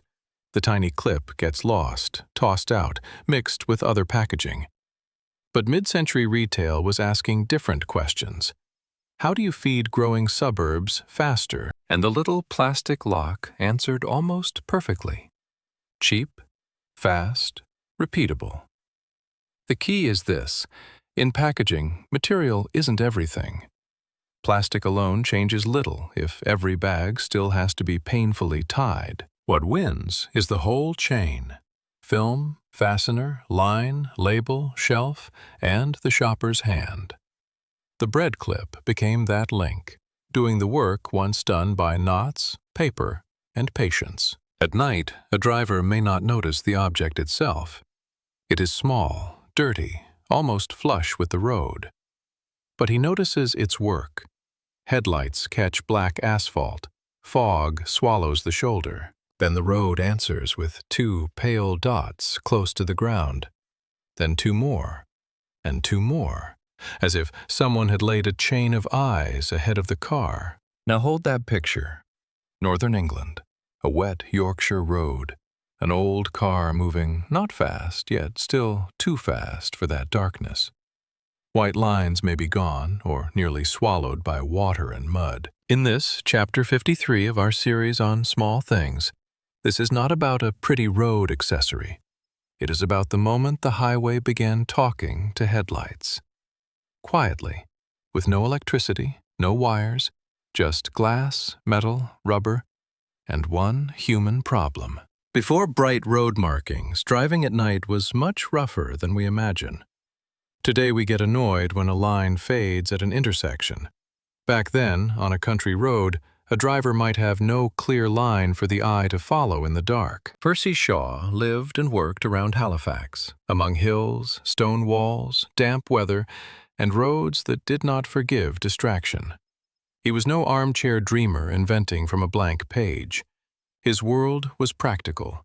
Stone, asphalt, workshops, trucks, late drives home. The problem was in front of him every evening.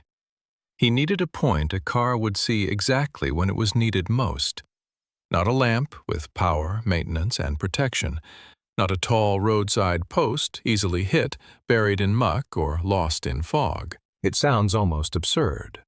Put something useful where cars will crush it again and again, but that was the strength of the idea. The road did not need to become more complicated. It needed a small eye that opened only in headlight beams. The main secret of the cat's eye is not that it simply shines. An ordinary shiny object scatters light everywhere, some into the sky, some sideways, some lost in dirty glass. That does little for the driver. A road reflector works differently. A headlamp sends light forward. The beam hits a small glass lens or reflective element inside the housing, then bounces back toward the car. So the driver sees a bright point, even though the reflector itself contains no lamp and uses no power. But optics were only half the problem. On a road, everything is hostile to small, precise things. Dirt clogs gaps, rain carries grit, in winter comes ice. Wheels hammer down over and over. And here Shaw's device was clever in its simplicity. As the rubber and housing moved under load, the mechanism also helped wipe dirt from the lenses. The result was an object that asked for no gentle treatment. It was struck, scraped, soaked, and still it answered the headlights. Its usefulness became especially stark during the war. Britain lived under blackout.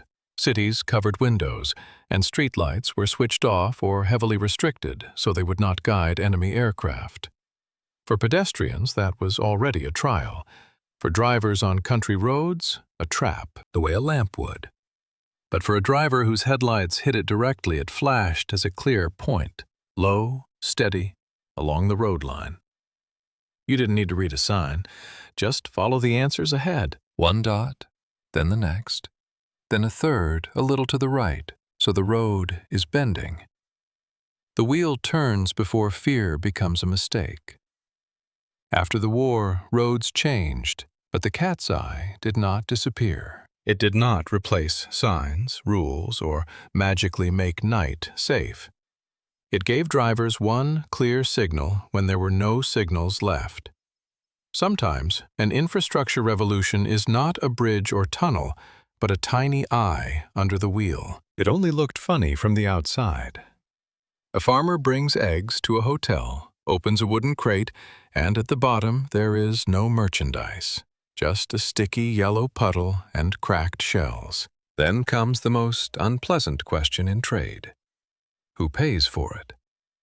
The farmer says the eggs were whole when he left.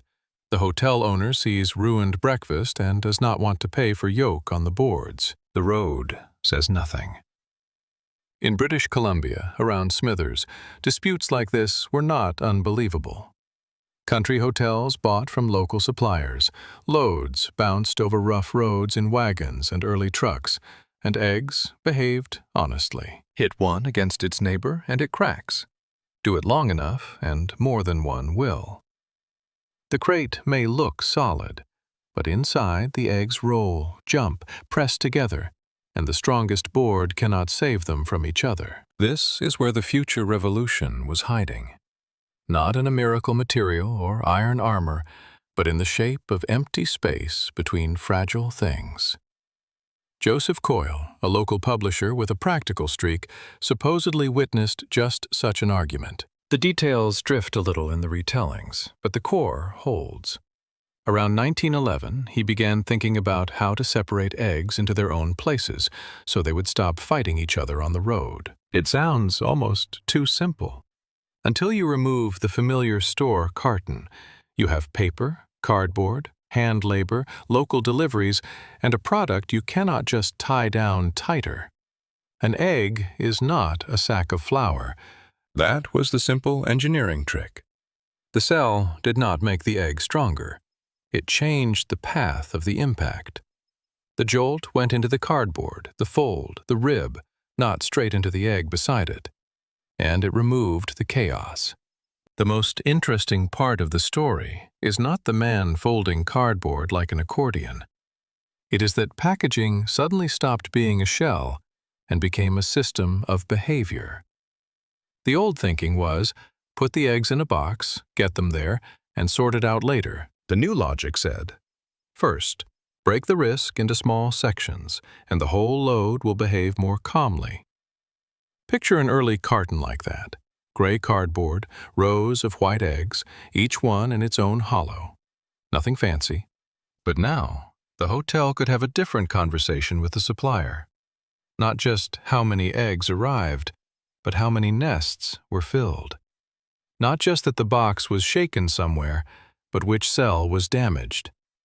Counting became easier. So did storage. Boxes could be stacked more neatly, carried with more confidence, opened without that anxious second before finding a sticky bottom.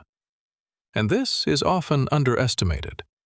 Protective packaging does not only protect against impact, it protects the deal. When the product is fragile, every crack becomes an argument, a discount, mistrust, a ruined kitchen, and wasted time. The cell carton removed some of those little conflicts before they even began. The road was still bad. The wagon still bounced. The early truck still shook the cargo over ruts and bumps. But inside, there was order now. And that order was cheaper than endless broken eggs. After that, this little object began its grown-up life. Coyle kept developing his package, patenting solutions, tying the idea to manufacturing and sales. Over time came companies, machines, new cell designs, more convenient lids and sizes. But the core idea stayed almost childishly simple. Do not let one fragile thing meet another fragile thing at speed. Separate them. Support them from below. Leave a place where the shock dies out before it reaches the shell. A customer picks up a cold bottle from the counter, pays a coin, and thinks about the taste.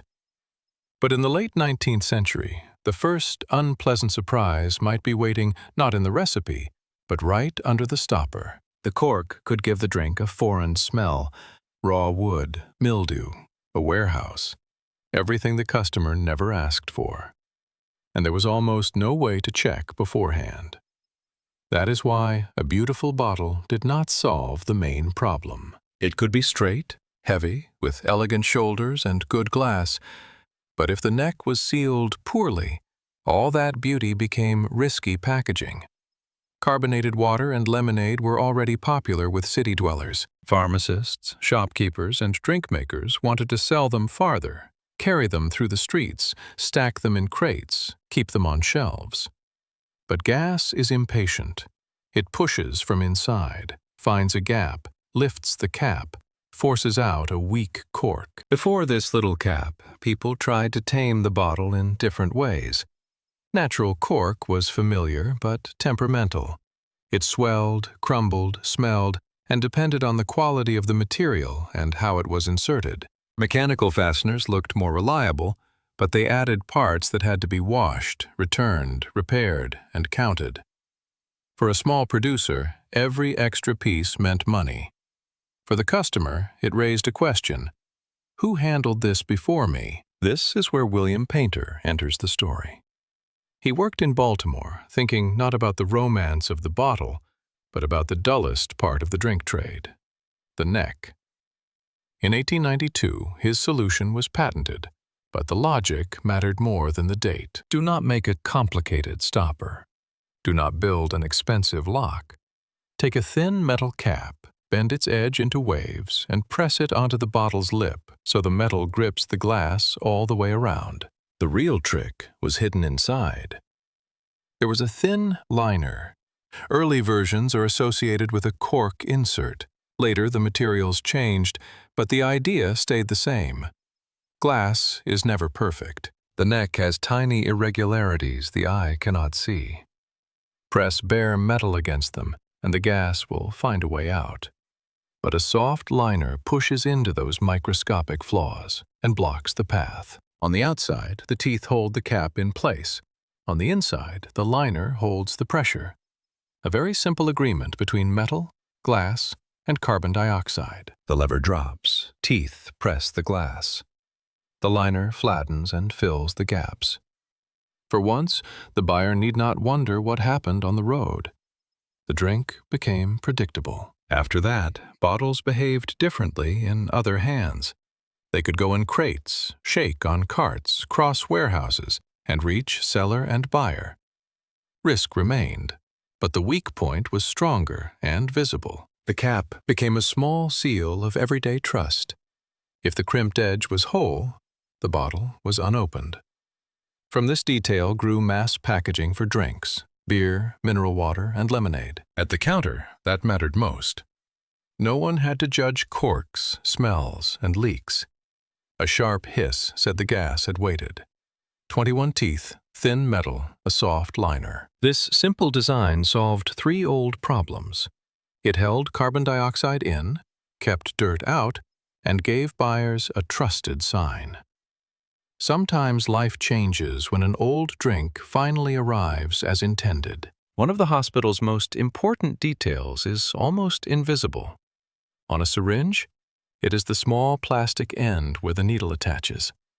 A nurse holds a glass syringe over an enamel tray. Beside her, a sterilizer bubbles. The cold metal needle must fit the syringe now, before the injection. The patient's sleeve is up. Everything depends on that tiny meeting point. If it is weak, liquid goes astray. If the needle sits crooked, it may slip off. Mismatched parts mean another needle, syringe, or adapter just when fingers press the plunger. Today, we barely think about it. A needle slips on, a catheter joins a tube, a syringe fits the system. But when injections spread, chaos sat at the syringe's end. In the mid-19th century, the hypodermic syringe stopped being a rarity. Glass showed the liquid. Metal gave a fine needle. Yet between dose and doctor's hand stood one more thing: the connection. Too small to make it into medicine's grand story, and too important to ignore. Early instruments often lived as separate pieces. One syringe fit its own needle, another fit a different one. A craftsman might make it precise or only almost precise. In a hospital cabinet, that meant a simple problem. The right needle might not fit, might fit loosely, or might need extra force. And extra force near a thin glass part is never reassuring. Hold that picture for a moment. White tile, a metal tray, the medicine drawn up, the air pushed out. All that is left is the connection. The nurse twists the needle slightly, checks the fit with her fingers, and the doctor is ready to continue. At that moment, medicine runs not into the discovery of a new drug, but into an almost ordinary question. How do you make 2 tiny ends fit together every single time? The answer was a cone. Not a spectacular machine, not a loud device, but a precise shape. One end narrows slightly, the other receives it inside. The farther they slide together, the tighter they sit. Pressure presses the surfaces together, and the joint holds without a complicated latch. Fast, clean, understandable even to a tired hand at the end of a shift. With Lure's name in this story, there is one important caution. Museum descriptions and reference books point to a Paris maker of medical instruments connected with the Lure family. That is the name usually linked to the spread of this kind of syringe connection. But the details of its origin are worth checking against catalogs, because in old medical technology, credit is often blurred between the workshop, the doctors, and later standards. For us, though, the workshop sign matters less. What matters is that the shape proved so useful it outlived its own era. The Lure taper became a language spoken by syringes, needles, tubes, and later catheters. Not in words, of course. In geometry. It works with surprising simplicity. The connection has a slight taper. The male part enters the female part. The surfaces press tightly together, and the fluid is not supposed to leak out. If a needle needs to be attached quickly, it can be pushed on with a slight twist.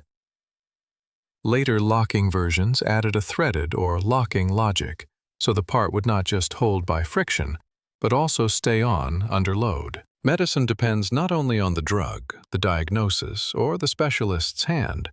It also depends on confidence that the path from ampule to body won't fail at one tiny piece of plastic or metal. On a dry road, night is simply dark. On a wet road, it seems to erase the road itself. Headlights shine ahead, but the driver sees a black, glossy emptiness coming straight at him. Many people know the pretty legend about a cat with shining eyes. But hold on to a different picture. Yorkshire, the 1930s. Hills, rain, fog. A car moving between villages with almost no clues along the road. There are no neon signs. Bright lane markings have not yet become asphalt's familiar language. The headlights are weak and yellowish, and if an oncoming car blinds the driver for a second, the middle of the road disappears. Not as a metaphor. It simply disappears. In that moment, the mistake does not look dramatic.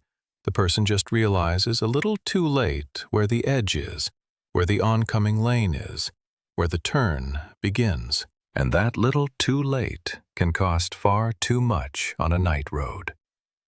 So the small glowing dot in the asphalt was not decoration. It answered a very earthly fear. How do you drive when the world beyond the windshield has turned into a wet, black mirror? Percy Shaw did not live in some abstract country of inventors. He lived beside roads like these. Halifax and the surrounding area were hard on drivers. Climbs, descents, bends, damp air, sudden patches of fog.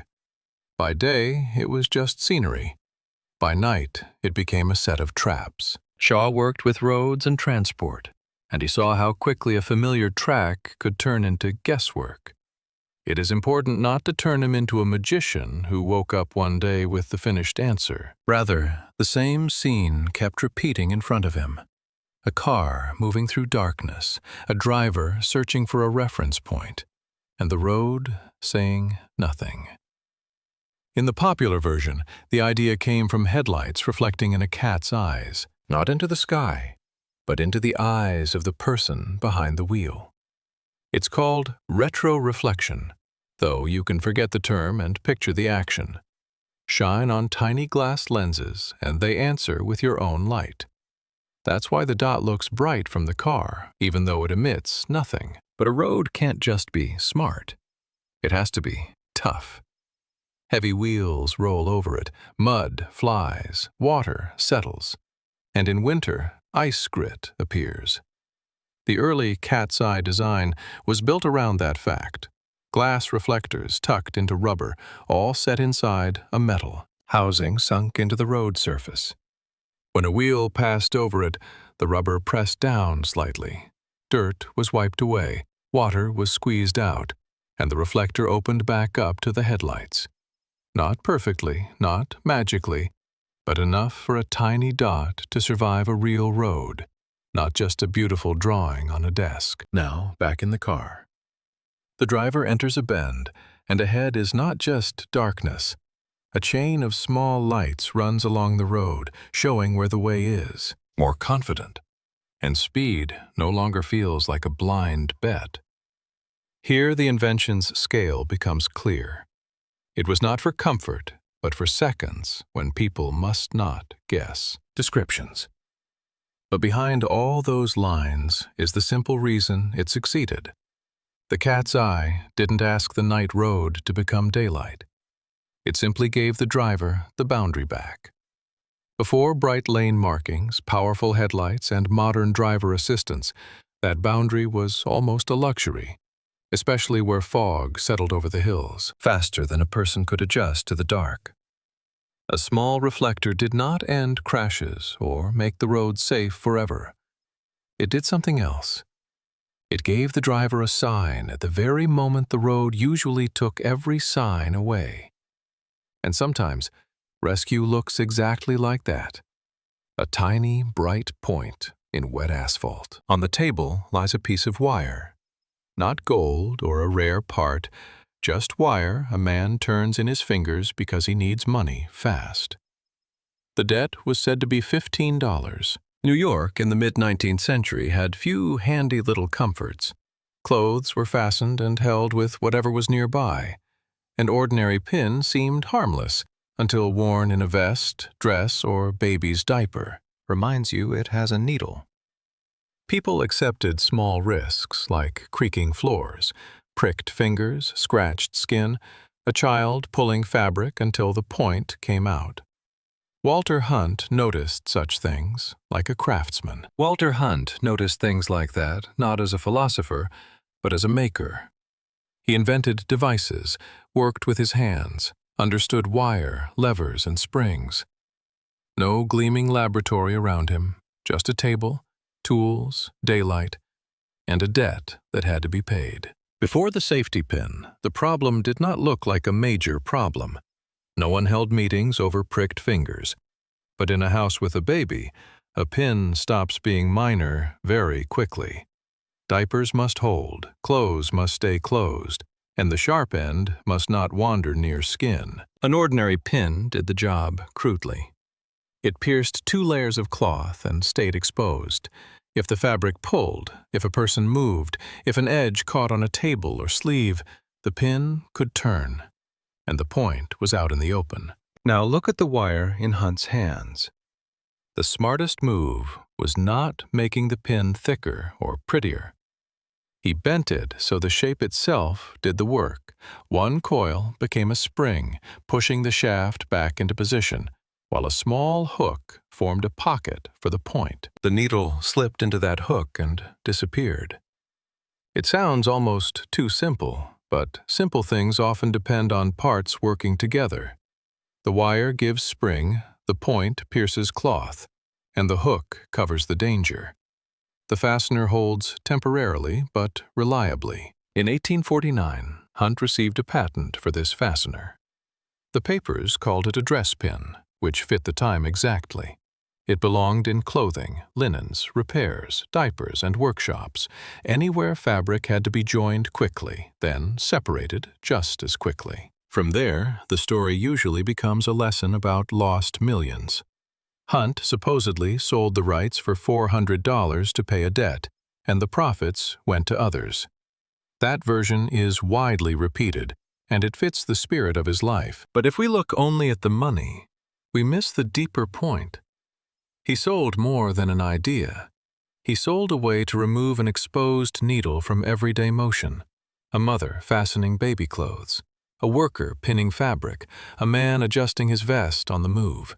This was not a revolution with slogans. It was one less risk, repeated millions of times. The climax is quiet, almost tabletop. The wire lies there. Hunt bends it, tests the spring, adjusts the angle, and the point slips into the hook. A finger runs over the fastener and no longer meets a needle.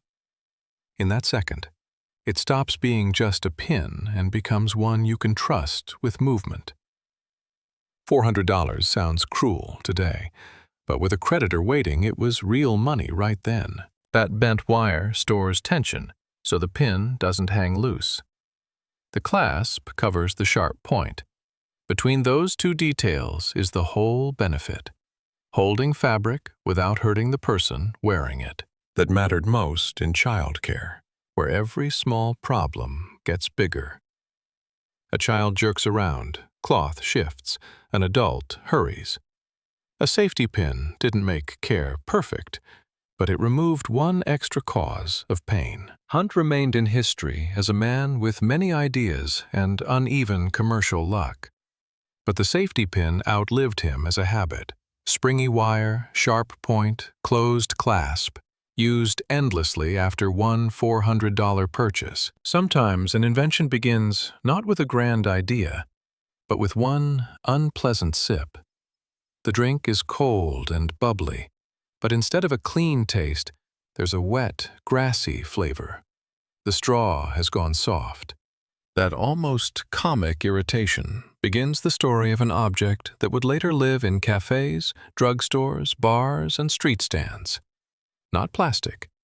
Paper. In 1880s Washington, the drugstore soda fountain was a busy urban stop. Behind the counter, syrup bottles stood in rows. Taps gleamed, and glasses clicked on wood. The drink promised freshness, cleanliness, even a little medical respectability, sold beside powders, tinctures, and pharmacy scales. But beside all that polish lay an odd, old thing: bundles of natural straw. Rye stems or something similar seemed ready-made, hollow, light, cheap. Nature had made a tube. The counter proved otherwise. A natural straw could be uneven, crack, clog, or get soggy. It also brought its own taste into the drink, sometimes faint but noticeable enough to spoil the pleasure. The glass had to be predictable. The problem wasn't that people couldn't drink without straws. Of course they could. But soda fountains sold speed, cleanliness, and the feeling of a modern city. The customer wanted a few sips and to move on. The pharmacist wanted simplicity too. Fewer complaints, faster lines, more consistent service. Natural straw looked cheap, but behaved like living material. That little tube became the last, most personal link between the shop and the customer. And that seeming triviality is exactly the point. Stone saw the stalk not as a grumbling customer, but as a craftsman used to paper, glue, shape, and repeatability. The solution looked almost childlike. Wind a strip of paper around a pencil, layer by layer, and you get a tube. But that is where the simplicity ends. Stone was making not just a paper roll, but a coated, artificial straw. In a patent from the late 1880s, it was a paper drinking tube strong enough to hold its shape. The diameter could be chosen so drinking felt easy, while ice and bits of fruit stayed out of your mouth. The coating helped the tube last after a natural stalk gave way. It only had to last as long as someone needed at the counter. A few minutes, a few normal sips. That sounds modest to us. But for the urban drink of the time, it was a major shift. The most interesting thing is that the paper straw was not a luxury item. It worked precisely because it was simple and disposable in the way its own era understood the word. No one had to put up with rye flavor in a mint or lemon drink, or apologize for a straw that fell apart before the customer finished. Later, of course, the world would move on. The goal was to make the city sip cleaner, more uniform, and calmer. Not eternal. Predictable. You can see that clearly at the soda fountain, where a drink was part of a new habit. It did not turn the drink into a wet bundle of grass. That is why the story of the straw seems smaller than it is. It simply removed an irritation from every sip. Here is the strangest thing about the birth of the familiar adhesive bandage. Its first real user was not the army, an operating room, or a factory clinic, some surgical tape. But to cover one small cut, you had to perform an almost impossible household trick. Cut the gauze, hold it on your finger, then wrap the tape so the dressing would not slide off. And one hand was already busy hurting. Until then, a minor injury seemed like nothing. But it was a nothing that needed another person. Someone had to hold, cut, stick, and bandage. If no one was nearby, the kitchen suddenly became a little test of coordination. In 1920, Earl Dixon worked for Johnson & Johnson. He was not some famous inventor with a laboratory everyone tiptoed around. He knew bandaging materials from his job, and at home he saw the same problem repeat itself. His wife, Josephine, according to the common version, often burned and cut herself while cooking. Not a disaster, not a tragedy, just small wounds, again and again. And that was the power of the story. A major invention does not always begin with a major question. Sometimes it begins with an irritating moment. The gauze falls on the table. The tape sticks in the wrong place. Your finger stings, and dinner still has to be made. The important thing to understand is this. The problem was not that people did not know about gauze. They did. Sterile dressings were no longer some miracle from the future. The problem was assembly. A wound needed a small pad to absorb blood and cover the skin. Then it needed an adhesive backing to hold that pad in place. But at home, these were separate things, as if every time you wanted matches, someone sold you sulfur, wood, and a little knife for whittling. Earl Dixon looked at it, not like a doctor studying a complicated procedure, but like a husband watching one awkward motion happen over and over. He took surgical tape, placed small pieces of gauze on it, and made a strip that could be quickly cut and put on a finger. To keep the gauze from sticking too soon, and to keep it clean, it was covered with protective material. The idea was almost laughably simple. Have the bandage already assembled in advance, not while you were in pain, not in a rush at the sink, not when one trembling hand is trying to do the work of two. And this is where an ordinary strip starts behaving like a new idea. It tells a person, you can take care of a small wound yourself. No neighbor, no relative, no expert bandage wrapper needed. Take it out, open it, place it, press it down. That sequence feels almost natural to us now. But someone had to invent it. Before the ready-made adhesive bandage, home first aid was often a miniature version of a medical dressing. After it, it became a quick, personal action. Not a procedure anymore, a gesture. And the invisible part of that promise mattered most. The bandage had to be clean, the adhesive had to hold, and the gauze had to land on the wound. One motion, backed by industrial precision. The biggest shift was not in the packaging. It was in people's minds. A small injury no longer automatically required another helper, another ritual. Open the drawer, pull out a strip, cover the cut, and keep going. That change is almost invisible, so we rarely give it credit. Big medical inventions announce themselves. Machines, vaccines, surgeries, white hospital rooms. This was a small democracy of the body. Quick self-care, right where you were. For a factory, it meant fewer lost minutes and fewer dirty rags on cuts. For a family, less commotion over every scratch. For a child, a strange comfort. The pain still there, but neatly protected. Behind the brand was a kitchen, a knife, a finger, and a husband preparing gauze and tape so his wife could manage next time without him. It did not heal the world. It shortened the distance between pain and help.